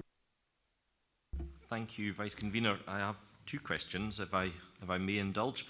Are there any examples of this kind of operation anywhere else within the education sector in the country? I'll pass to Mr. Boland. Clackmannshire is obviously quite local to Perth and Kinross. And Glasgow City as well. So just for clarity, they run this type of system? Okay, thank you. And if I may have a second very quick question. Absolutely. Thank you. Would this reduce food waste at all? Mr. Boland? Yes, potentially it will reduce waste, yes. Thank you. Councillor Rebeck. So not really 50 jobs. Want to Mr. Boland? Sorry, Councillor Beck? Given the fact that I think we've made an assumption in these figures, I think that 41 jobs are going to go from school kitchens to early years childcare. Is it not really 50 jobs we're losing? Councillor Rebeck, in fact, there'll be a net increase of 41 posts because of the expansion of early learning and childcare, and therefore it's a net overall loss to Perth and Kinross of 9 posts.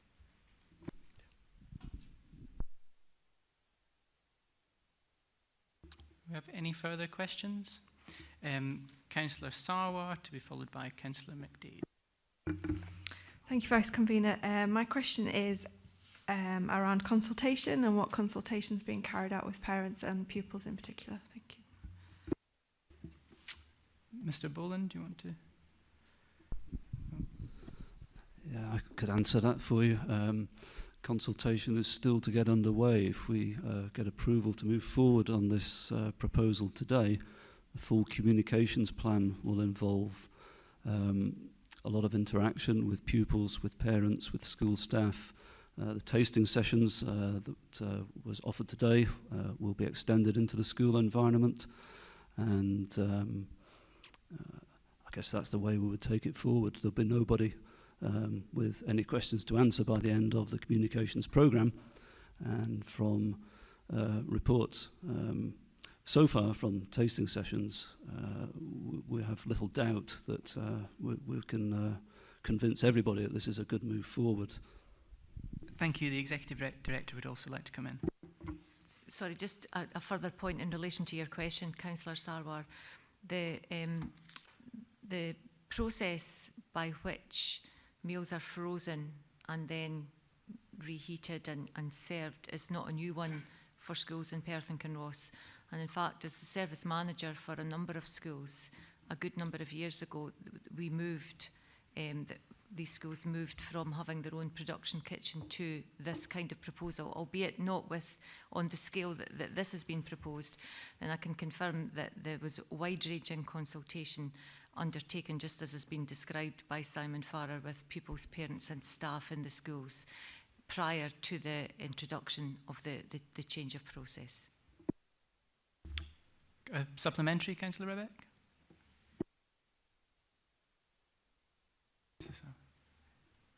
It's on the same issue? It is, yeah. Yes, no, that's fine. I just had another question. I know anecdotally that both as a parent and as a lifelong learning council member, that there's a very definite relationship between school kids and their dinner ladies. A very bespoke relationship when dinner lady knows that wee Johnny doesn't like chips or whatever. And I'm just wondering how that relationship will be affected by somebody basically pinging a meal into a microwave, I guess. I wonder if there's any comment on that. I don't think I would agree with that characterisation, and I would hope that the councillors who have had the opportunity to taste the meals today would see that actually it's very much the same as what is being offered at the moment. And while, yes, there will be a reduction of posts, there will be personal contact still between staff and the pupils. I should make it very clear at that point that that comment is not about the quality of the meals, delicious as they were at the taste. I just think that the changing nature of the role might affect that dynamic that the dinner lady has with the local kids. Executive Director. Thank you very much, Councillor Ribbick, and your question is an absolutely valid one, because we know that young people in our schools really value the input from the range of support staff, whether they're PKC staff or Tayside contract staff, and that's certainly something that we appreciate and value ourselves. And we don't consider that that would be lost. If we think about the number of primary schools, for example, across Perth and Kinross, there's in excess of 70 primary schools, and we're talking about 9 posts across that whole school estate. And therefore, relatively speaking, there would be very little difference seen by the children and young people in terms of the number of people who would be in any kitchen, and the opportunity for them to be known as individuals with their foibles and their likes and their dislikes would actually still persist. Thank you. Councillor McDade, to be followed by Councillor Reid. Thank you, Vice Convener. So my question is probing a bit on the workforce planning, and it's around, obviously we're making a large saving here, the money has to come from somewhere. The money presumably comes from reduced hours for these staff, downgrading their posts from cooks to preparation assistants potentially. So my question is, what is the FTE reduction? Not the headcount reduction, but the FTE reduction. Executive Director? The reduction is actually 9 posts, and each of those posts would be for currently a different number of hours. We've had this discussion before, so what's not been hidden is that sitting behind 9 FTE might be 26 people with a couple of hours here and there. That's not the case. It's actually 9 posts across the whole workforce, Councillor McDade. And I know that colleagues from Tayside Contracts would be able to elaborate further on where the savings are coming from, because it's not just in relation to workforce planning. There's a whole range of other areas where the significant amount of savings would be coming from, but it isn't actually 9 posts. So can they elaborate for us, please?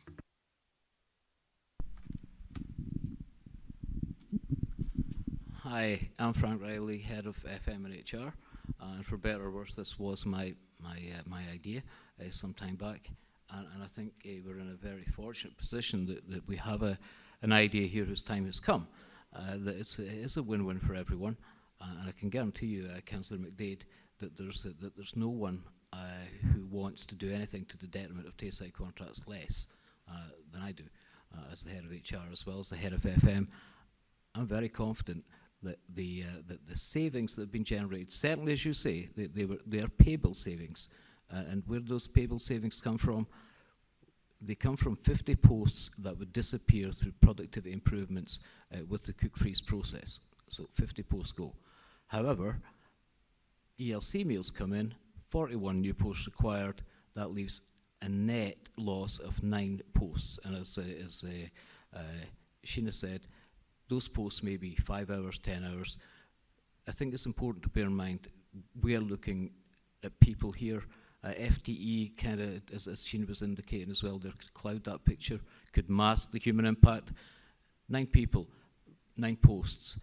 Over the space of 18 months, this project will be implemented in August 2020 through workforce planning. Some of our people will be promoted to our 10 secondary schools. Some of our people, and the age profile works in our favour here, will go on early retirement, voluntary redundancy. And some of our people have already indicated they would be more than happy to take a reduction in grade from having the responsibility for preparing meals to just becoming the lead dinner lady or gent. So the savings certainly come from the pay bill, but the net impact is that nobody will be made redundant, and nobody, I'm absolutely confident about this, nobody will see detriment forced upon them in terms of their grade or their hours. It's a win-win. Are you satisfied with that response, Councillor McDade? Just like to probe it a wee bit further. So the posts that are going to go, so the 41 increase, those are 41 in Perth and Kinross, and the 9 that we're losing is 9 in Perth and Kinross. This is not taking into account new staff that are going to be required in Dundee. No, not at all. Okay, thank you. Thank you. Councillor Reid, to be followed by Councillor Pover. I'd just like to put it on record that I really enjoyed my taster lunch today. It did not remind me in any way of my school days, but I suppose it would take a lot to remind me of that far back. My question is, can I ask if there's any potential to expand this to provide meals to other public bodies such as the NHS and generate more employment and income? Again, or councils. Sorry? Or councils. You know, it could be the start of a global domination strategy. The scope for expansion here is tremendous, and that works in the favour of the 3 constituent councils of Tayside. Every time we acquire new business, and I'm sure we will, neighbouring councils out with Tayside have already expressed a strong desire to have their community meals provided by Tayside contracts. Now, I'm talking about a very big council. The capacity at our Tayside Centre, we could work 24/7, 365. We could produce 20 million meals there per year. Every time we produce meals, acquire business from outside Tayside, the unit cost of a meal for each of the Tayside councils in their primary schools, in their nurseries, goes down and down and down. The surplus getting returned from Tayside contracts to the constituent councils goes up. So the business expansion opportunities for Tayside contracts that do not exist with the current model are endless. And certainly tying in with the integrated joint boards and the NHS, that's something that has already been given consideration. We will be doing that. There is no doubt about that. Thank you. Councillor Pover, to be followed by Councillor McEwen. Thanks very much, Vice Convener. My question is, if central production has been considered as the way forward, was a facility in Perth considered? Mr. Boland? Yeah, sorry, obviously, based on big part of this was obviously the financial savings that had already been approved by council back in, I think it was 2015 originally. So obviously to make the savings, really the advantage of obviously Takers Inn is that the building's there and the land's there, so it was really a refurbishment. If we were to explore obviously the land purchase within Perth and Kinross, or building the facility, it basically would make, wouldn't be financially viable. Thank you. Thank you. Councillor McEwen to be followed by Councillor Sarwar. Thank you, Vice Convener. Actually, a couple of questions. One question that I didn't have until we started having this discussion, but one that's come out of some of the answers that I've heard from officers. The information we're given here on numbers and job losses is extremely high level and covers the whole of Perth and Kinross. It doesn't talk about individual people, those people's choices, whether they are people who are resident and employed within the city, or whether they're resident and employed within our rural communities, or our very rural communities where job opportunities are like fleas on the dug in Perth, and they're like absolutely not available in the community.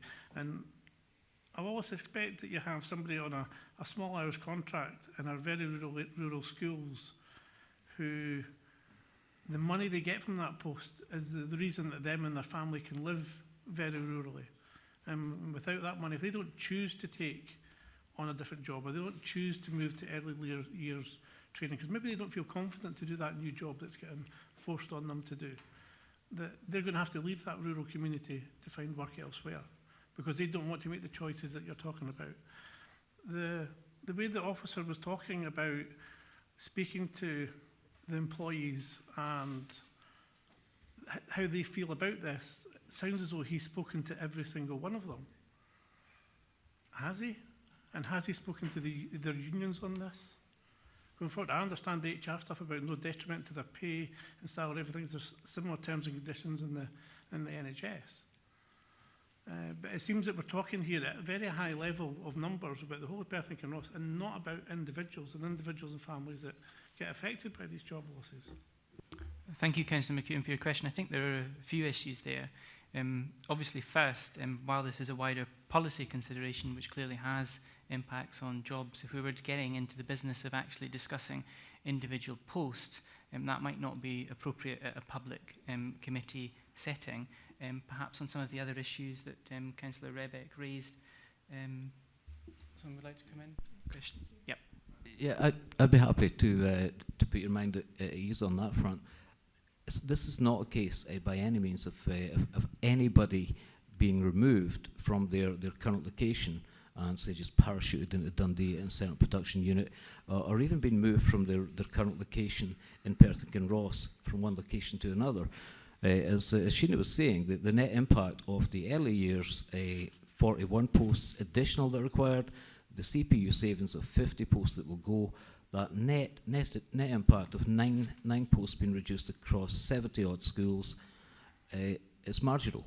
And so the amount of human beings there will be at each school will remain pretty much the same. The structure of having a team leader there and a team beneath that person will remain the same. So the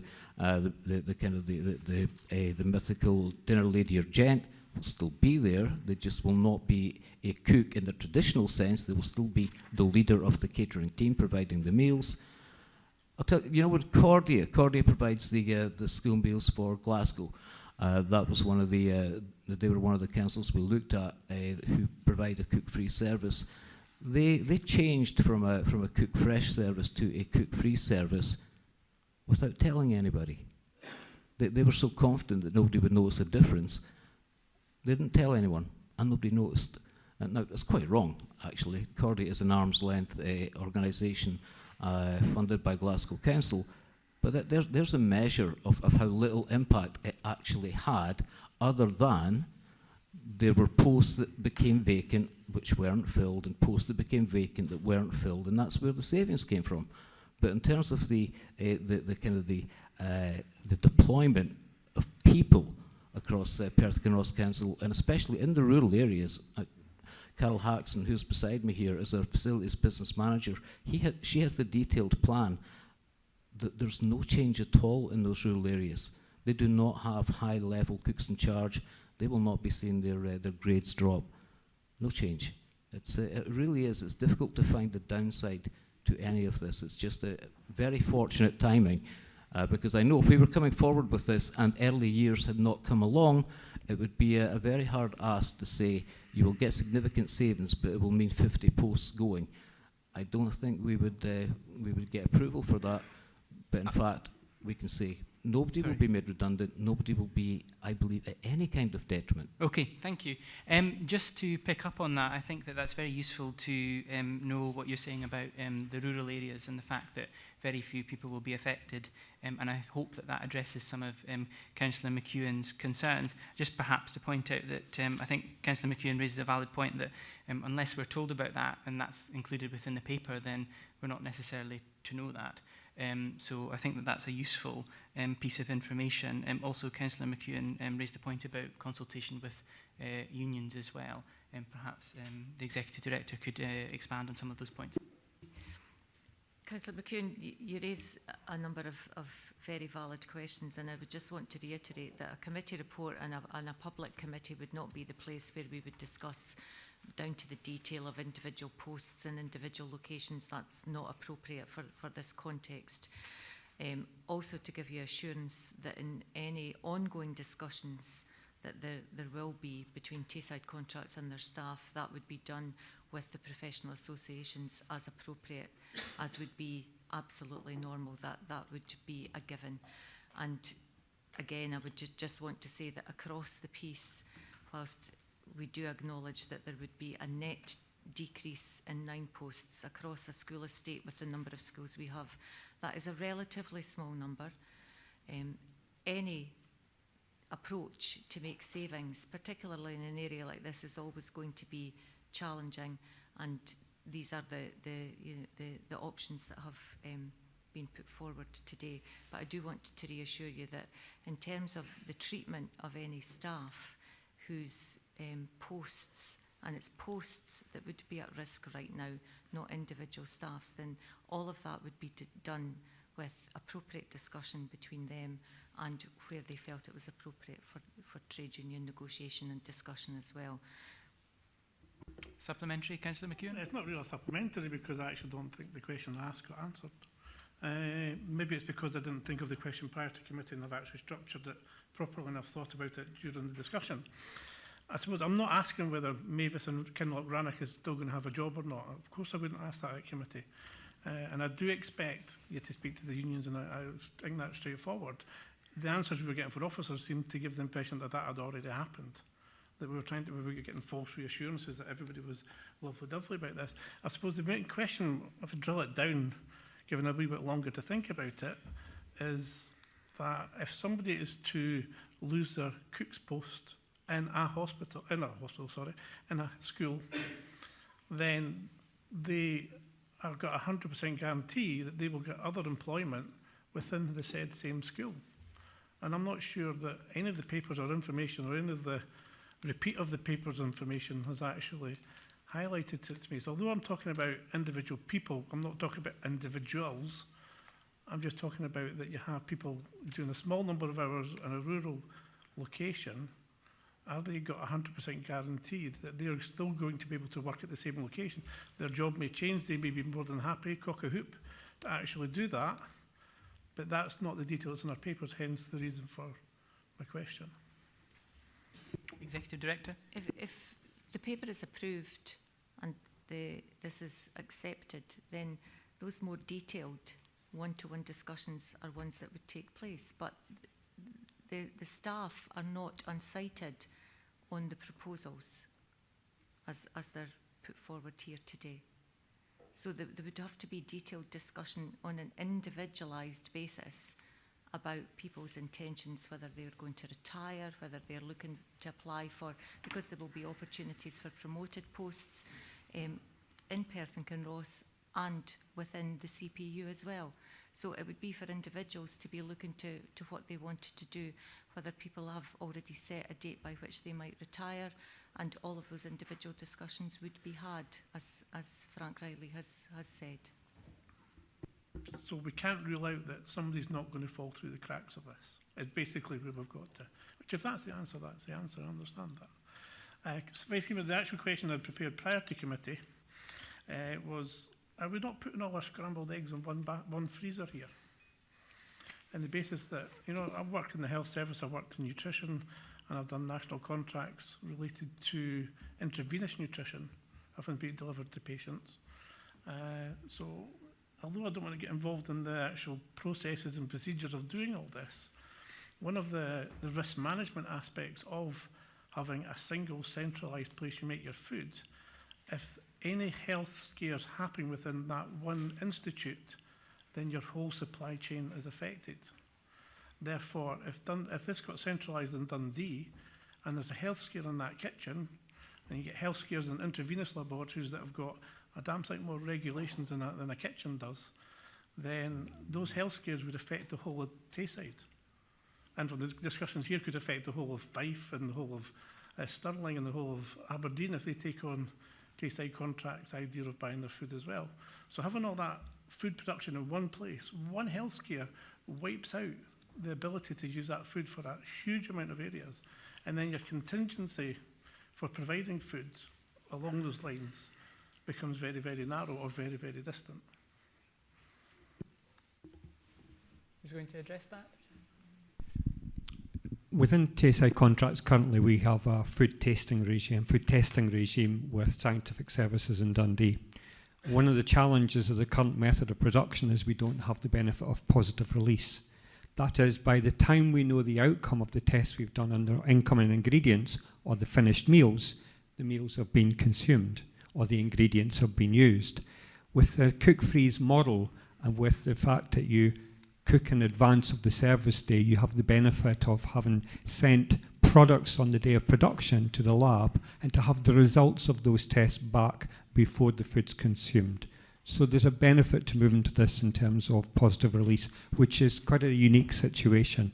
Lots of testing goes on within the food industry, but the most robust way of testing your food is to have the benefit of positive release. Food goes into the community, into the kitchens, once you know the results of the testing you've done on it.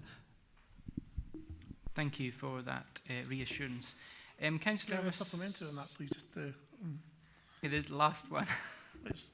To get the answer to the questions.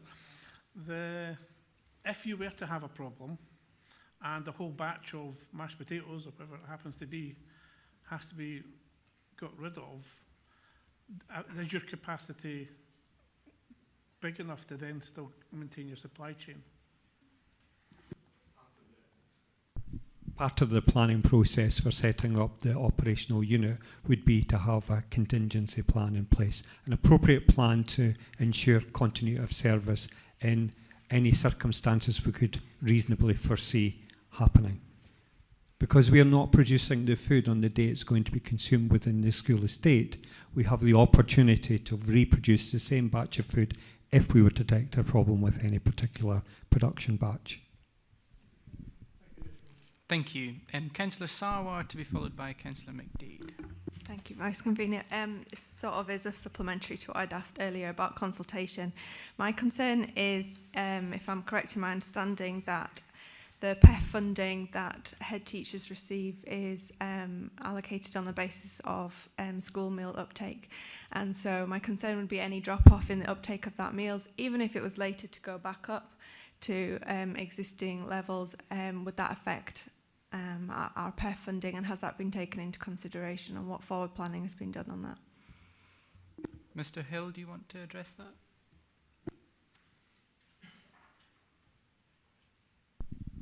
Councillor Sauer, our PEF allocation is based upon free school meal entitlement, not school meal entitlement, so therefore that wouldn't be affected by this model. Okay, thank you. Councillor McDade to be followed by Councillor Duff. Thank you, Vice Convener. So just a couple of quick point questions that should be quick to answer as well. So we've got the 9 job losses that we were clarified earlier, but when this policy comes into force in August 2020, there would be an extra 41 employed for early learning and childcare. So it's, if we were comparing what the number would be in September 2020, it would be a net loss of 50 jobs because we'd be adding an extra 41 jobs to these locations across Perth and Kinross. So that's my first question. My second question is, in 2.4, apparently Dundee is now a relatively central location. I don't know quite which part of Tayside it's central to, apart from Dundee.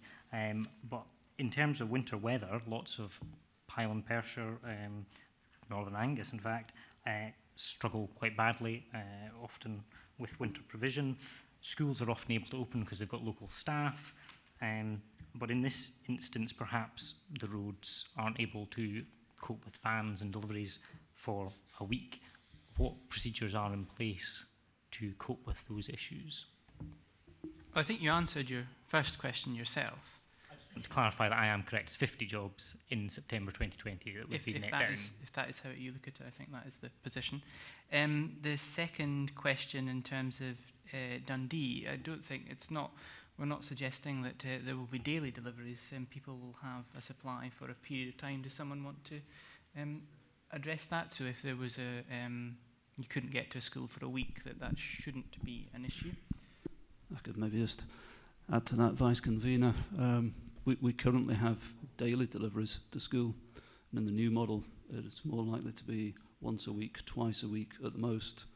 And my colleague on the left here, his colleagues are very good at keeping our roads open. And to date, not one school in Perth and Kinross has ever not had their school meal delivered. And if we're moving to from daily to weekly deliveries, that's even less likely to be the case, that there'll be no delivery. And added to that, we will be working very slightly with stock in hand, so there will always be meals on site to serve our children. Thank you. And perhaps if the vehicles can't get there to deliver the school meals, then the schools might not be open in those scenario either. So, Councillor Duff. Thank you. It was just, we've obviously had much discussion about the posts, and I wondered if anyone could advise us what the kind of normal turnover of staff in the kitchen services would be over a 12-month period. Yeah, just clarify, around about 10 to 11% is an average turnover. Sorry, 10% did you say? Yes. So what is that in actual numbers?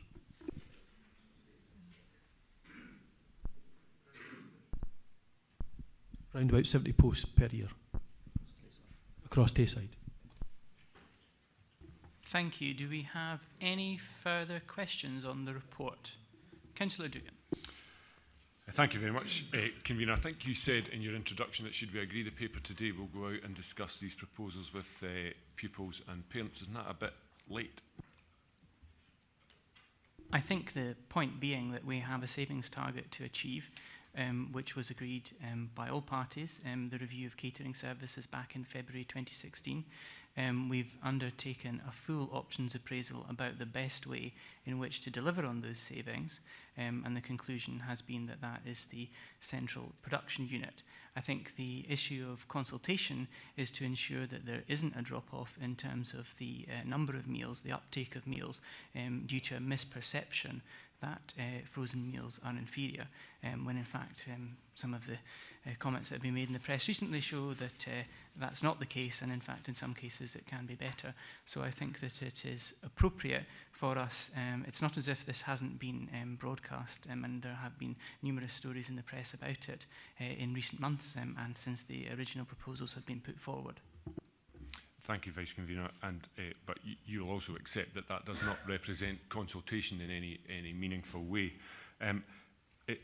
My question would be to find out really, in the absence of any consultation with stakeholders, has there been any work done by the council, and I mean the council, not Tayside Contracts, because Tayside Contracts are responsible for discharging, and they do it very well, a very narrow element of this, but this has far-reaching implications for our communities, not just our school communities, but particularly in the local context, the broader and not least economic community. So has any work been done by officers on that? Can you maybe perhaps clarify about some of the implications that you're talking about? Are we talking about the posts again, or yeah, we're talking about reduction in employment and reduction in employment opportunities in parts of Perth and Kinross where employment opportunities are particularly scarce, much less employment opportunities which allow you to do your childcare responsibilities out with the school day. Okay, does someone want to pick up that?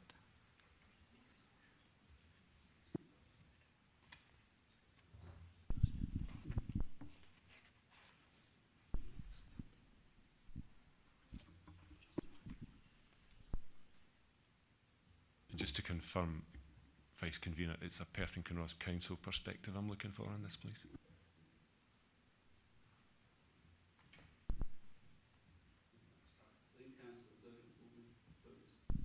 Our efforts on at the moment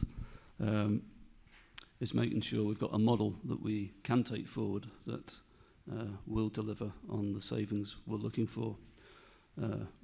As a Tayside collaborative, we've come up with that model. It is the only model that we're able to offer whereby there will be no reduction in either quality or choice of meal, no change to school meal price for the consumers. As we've tested, not with the end user right enough, but as we've tested to date, it would seem they're on pretty solid ground in terms of acceptance by the wider community in terms of taste. And whilst there is a small niggle in terms of any job loss is always regrettable, I think we've heard that such a small amount across Perth and Kinross and the opportunity to actually increase jobs through other public sector provision as we move forward is generally to be welcomed. It doesn't remove the fact we do have savings to make with an opportunity here to deliver that and continue to deliver an excellent school meal service. I think I would just say, Councillor Dugan, I think you make a valid point that we should be looking at the impact on Perth and Kinross for all of these things. I myself would, if there were the option to have it in Perth and Kinross and generate the same magnitude of savings, then absolutely that would be my preferred option. And I think that this is less about collaboration and more about shared services that are going to allow us to deliver on savings. And in terms of the location with a facility that we already have, are clearly going to allow us to generate savings of a greater magnitude than if we were to deliver, to build our own facility in Perth and Kinross, and in addition we would then generate less in terms of economies of scale. But I think in future we do have to look at in areas where we are seeking to collaborate or deliver shared services for cost saving. It should be at the forefront of our minds that not everything should be in Dundee or in Angus, and actually if there are opportunities for similar things to be done in Perth and Kinross or in Perth, then we should be actively seeking those. But I think the Executive Director wanted to pick up on that, pick up on your point as well. Councillor Dugan, there's always a question of timing and when's the most appropriate time to be discussing such matters, as you'd indicated. Has there been anything on the part of Perth and Kinross council officers in relation to employment or perhaps alternative employment for anybody who may not continue to be working for Tayside contracts? And if this is approved today, then there's a couple of things that we have been discussing as might be appropriate. But the first thing to say is, as we've heard already, that there's an expectation that the net job loss would in fact be managed through natural turnover and natural processes. However, we've already heard that in the context of this proposal, there's a requirement to extend the workforce also to meet the demands of early learning and childcare. And the demands of the expansion of early learning and childcare extend into all of our childcare providers, council and private, and a whole range of other areas. And one of the things that we have done successfully with council employees who worked in other services was to engage them in retraining to enable them to take up a post within the expanded early learning and childcare workforce. And that is the kind of discussion that we would also seek to be having with any Tayside contracts member of staff who might be at risk and who might be looking for something that's alternative, because we know that we are going to need several hundred more staff. And I'm not just talking about within the context of a school kitchen, but actually in terms of providing early learning and childcare. And so we were able for staff in housing and old housing and communities to look at redeployment through retraining that we provided for those staff so that they weren't without a job, and exactly those kind of opportunities would exist for anybody within this cohort as well. If that was what they were interested in, we would look to support them in that. Thank you for that, Vice Convener. But you will accept, of course, that if we weren't proposing this course of action, that with the introduction of early learning and childcare increases across country, but here in Perth and Kinross, we first of all wouldn't lose these 9 posts, and we also would gain 41 new posts. So there is a very real employment opportunity implication to this proposal. I think it's important to acknowledge that, and I think, to be fair to your credit, you've done that. Would you agree? You know, we've said that that's the case, but this is about generating savings from the council, and we all know the difficult position that we are in financially, as are other local authorities. And I think, on balance, while this administration has done a lot in terms of economic rural development, and we are committed to supporting our rural communities and local employment, in this instance, given that we have already agreed a £200,000 saving, and there is the potential to make further savings with this proposal, I think on balance we have to take this saving through this means, and we wouldn't, as I've said before, be able to achieve the same magnitude of saving should it be based in Perth and Kinross. But I acknowledge and appreciate your points. Can I make a final question? You can. Thank you, and I appreciate you've taken a lot of questions backwards and forwards. But it seems to me that the business case for this proposal is at best speculative. The proposed gains, even with the best and a fair wind, are marginal in my view, and the socio-economic consequences for parts of Perth and Kinross can be quite severe. Because let's be very clear about one thing. When we talk about turnover as a panacea for all employment woes, that takes care, hopefully positively, of that situation for that employee at that time. But once the job opportunity is gone, it's gone. And that's an opportunity that could have been of great value to another parent coming through behind. So the final question that I've got is more to do with the environmental implications. Has there been a study on what the carbon emissions of this process will be, up or down? And someone from Tayside Contracts perhaps address that?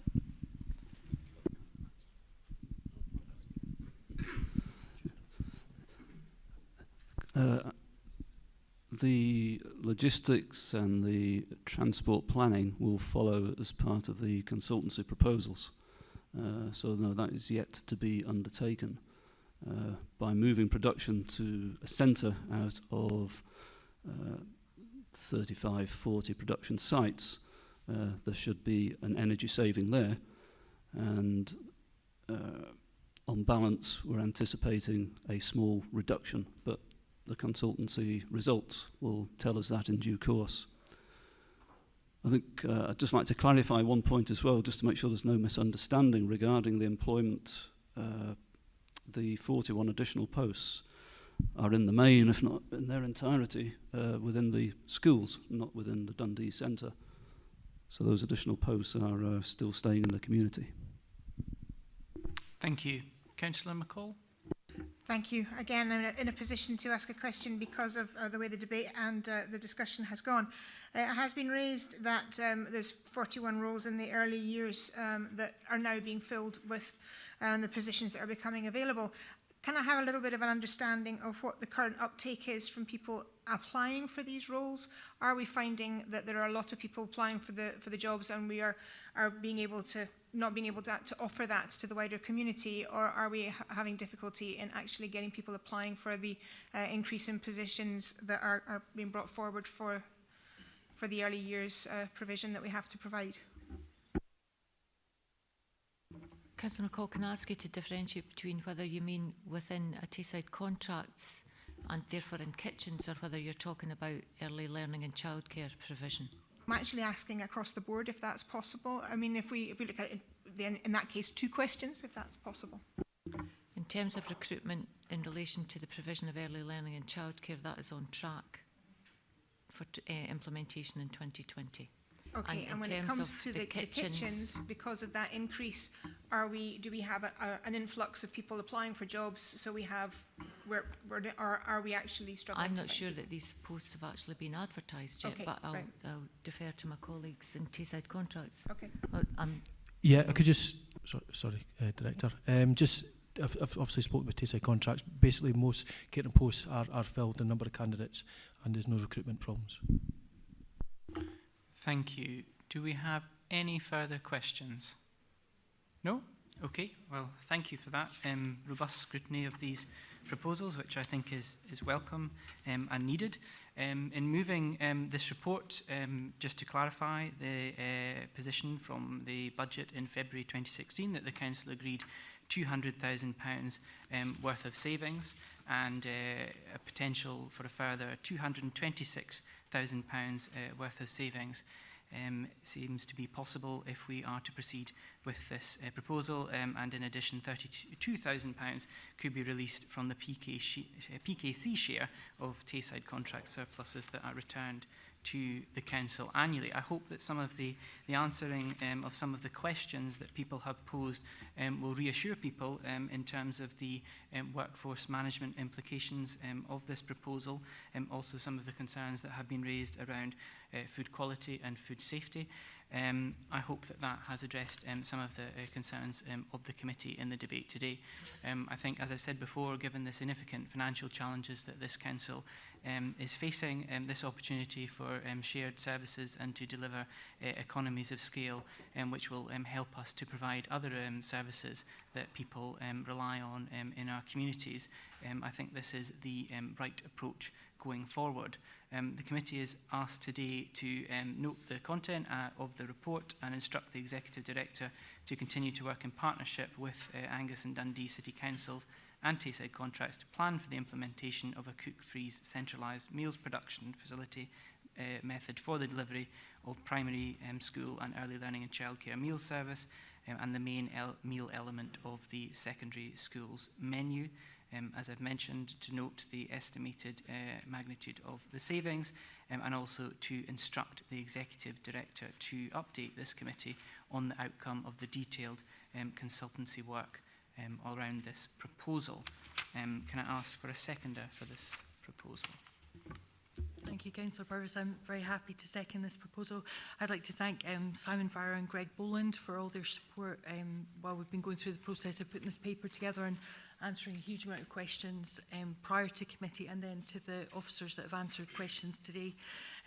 What this proposal will deliver is high quality, flexible meal service for our schools and, as we've heard, for potentially other public sector partners in the longer term. I would draw Councillor Dugan's attention to page 67 of the report and 6.2, which talks about potential next steps in relation to marketing and promotion of the meals. And how that would move forward, and just reassure everybody that we take the future prospects of our staff and Tayside contract staff very, very seriously, and want to do everything we can to keep people with the experience of, as I saw at Interview when I had lunch last week in St Dominic's the week before, you know, the school kitchen staff who are very much, as you pointed out, Councillor Rebecca and Councillor Dugan, you know, very much part of the school team and do know and notice children that are maybe a bit under the weather or have got, you know, things on their minds, etc., and are crucial parts of our school infrastructure and team, and greatly valued. So with that, those comments, I'm happy to second the report. Thank you for that. Convener, can I ask if there are any amendments? Amendments first, after the motion? If you have one. Then, thank you. Councillor Rebbe?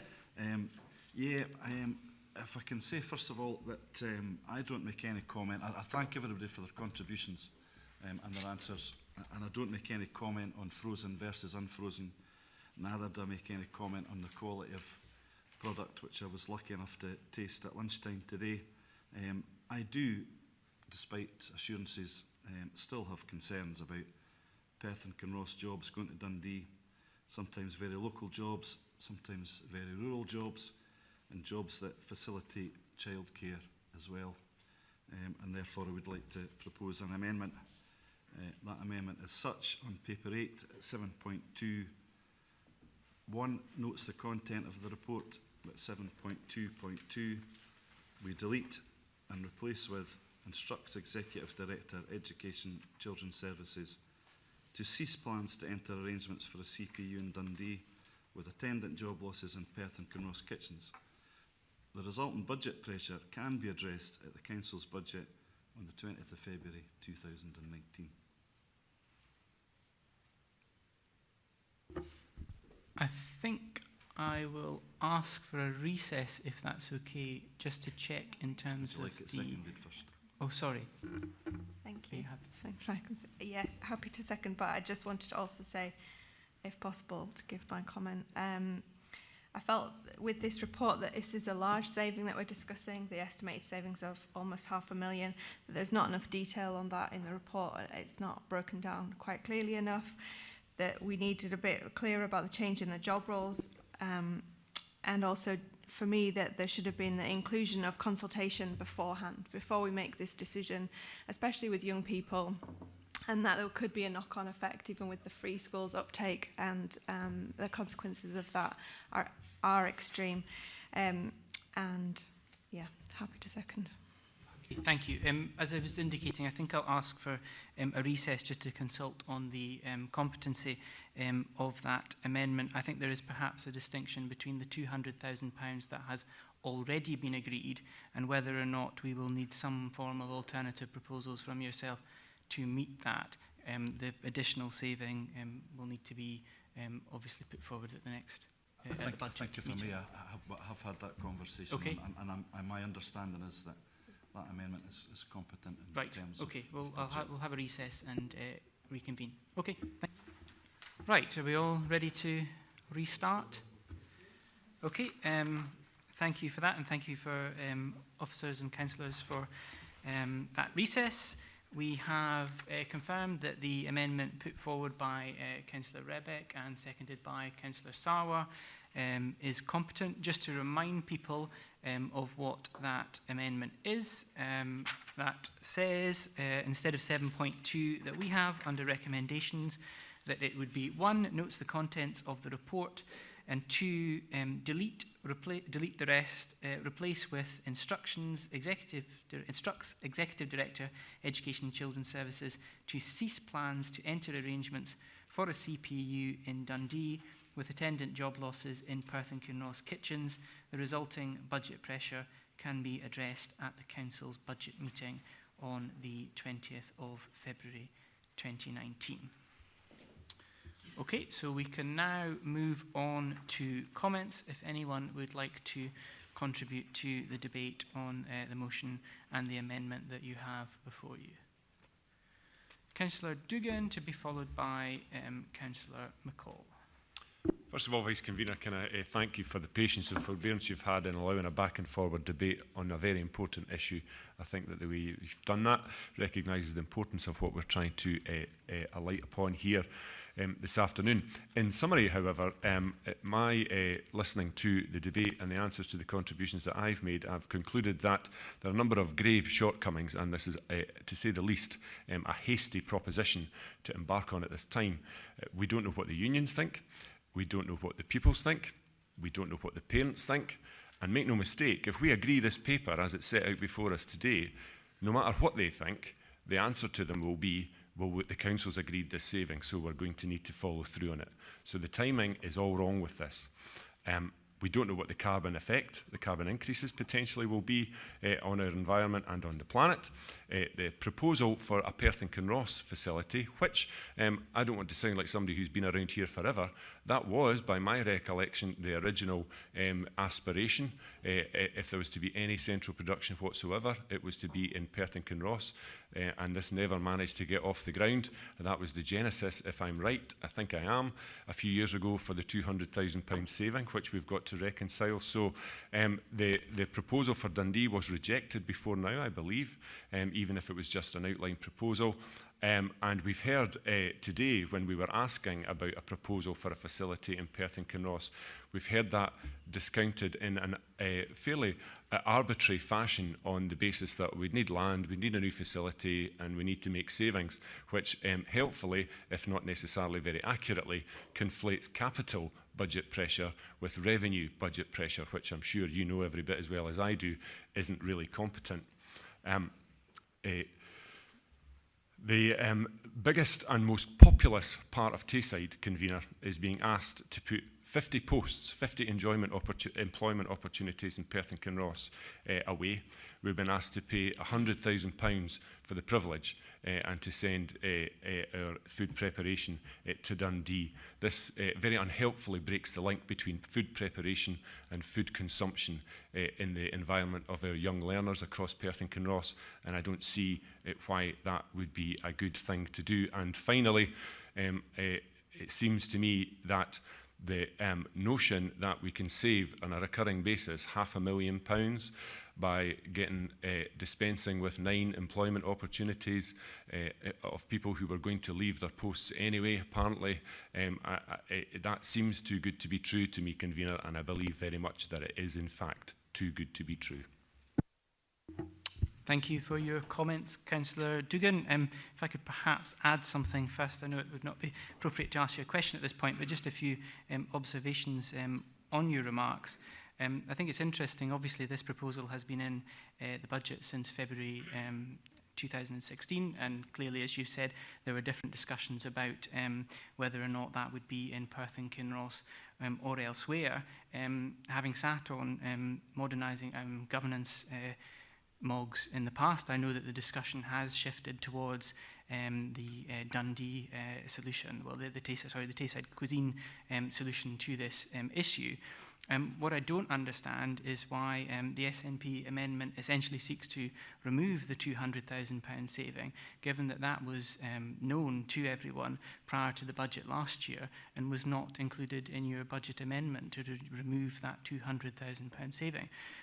So I'm slightly perplexed as to why that is being removed now, or alternatively, why you're not presenting an alternative amendment that, rather than cease discussions around this, that looks for an alternative way to deliver this central production unit. Now, I can appreciate that, change of leadership, people have different views within their groups.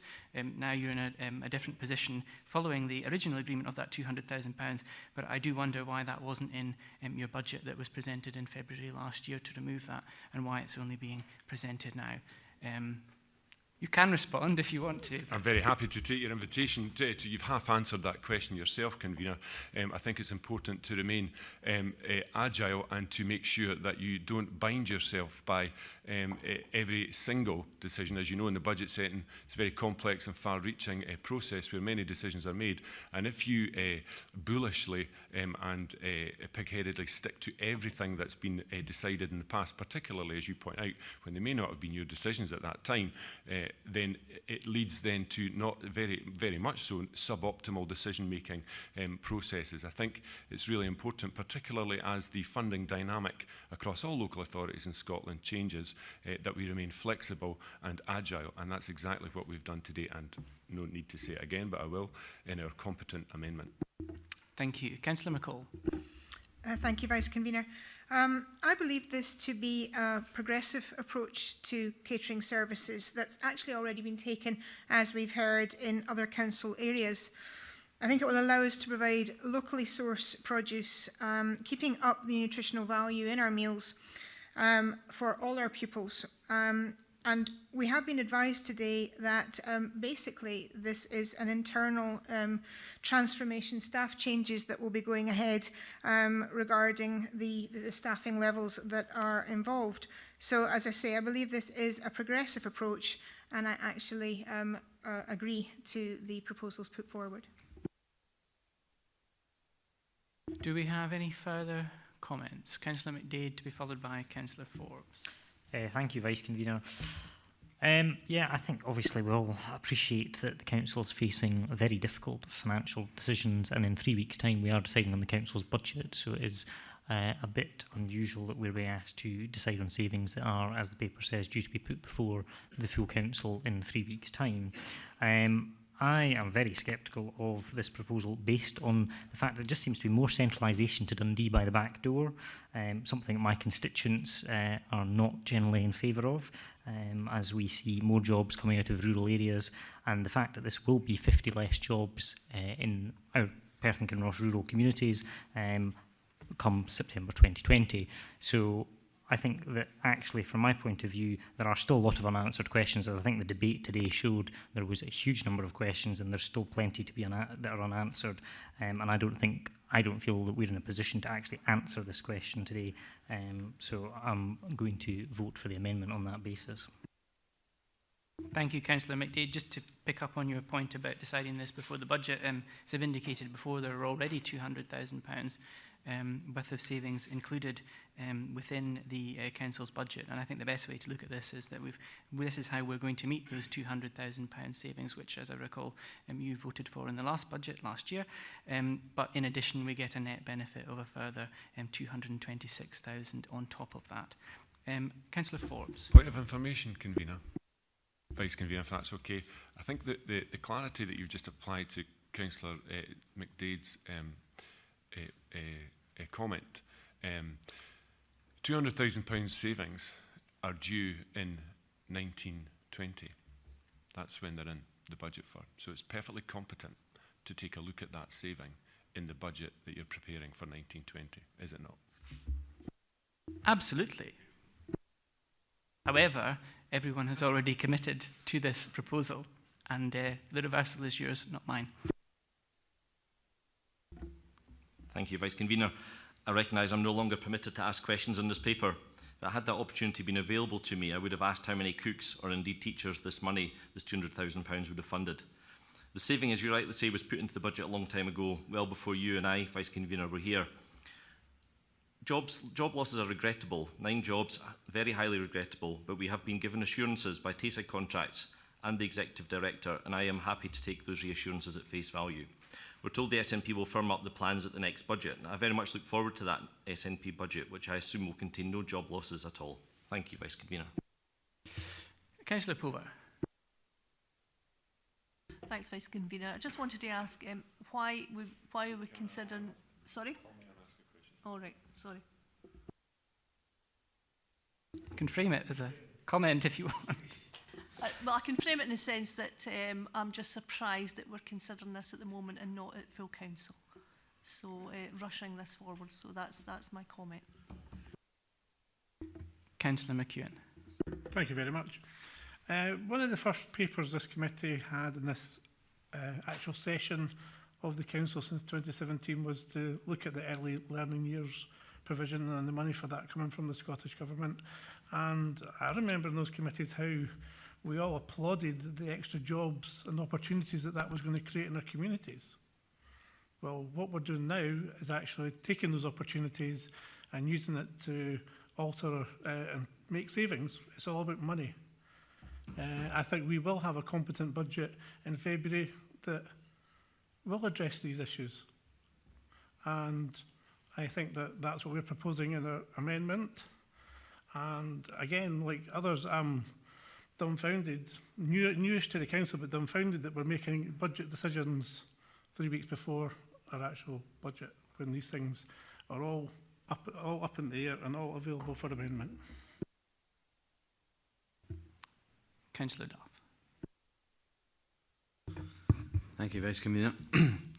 In looking at the paper that was first placed on the table at Special Council meeting on 11th February 2016, the task that was set the team was to examine the optimisation of production, the optimisation of the menu and service arrangements, looking at options for area-based kitchens and partnership working with other organisations, and of course to make financial savings.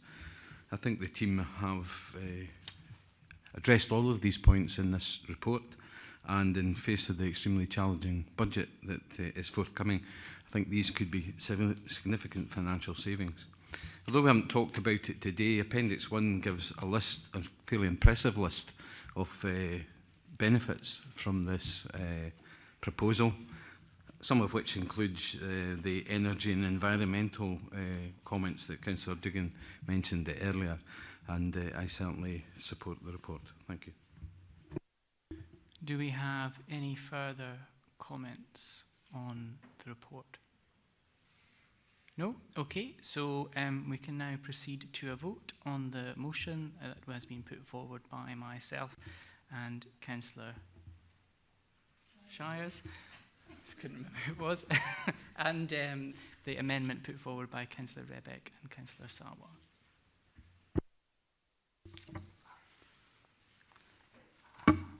Councillors, we are on the report item review of catering services. For clarity, the vote will be done by roll call as normal, and in accordance with paragraph 8.1.4 of the Scheme of Administration, only elected members represented on the committee will be entitled to vote on this item.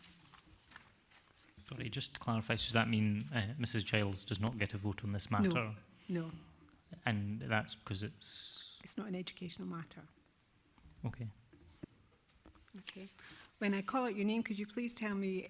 Oh, we have a motion from Councillor Purvisey, seconded by Councillor Shires. The recommendations are as detailed in the report. We have an amendment from Councillor Rebeck, seconded by Councillor Sarwar, to note the content of the report and to instruct the Executive Director of Education and Children's Services to cease plans to enter arrangements for a CPU in Dundee with attendant job losses in Perth and Kinross. Kitchens. The resulting budget pressure can be addressed at the Council's budget meeting on the 20th of February 2019. When I call out your name, could you please tell me if you're voting for the motion or the amendment? Councillor Duggan. Councillor Duff. Motion. Councillor Forbes. Motion. Councillor McCall. Motion. Councillor McDade. Amendment. Councillor McEwen. Councillor Pulver. Councillor Purvis. Motion. Councillor Rebeck. Amendment. Councillor Reid. Motion. Councillor Sarwar. Amendment. Councillor Shires. Motion. Councillor Wilson. Motion. The motion is carried 7 votes to 6.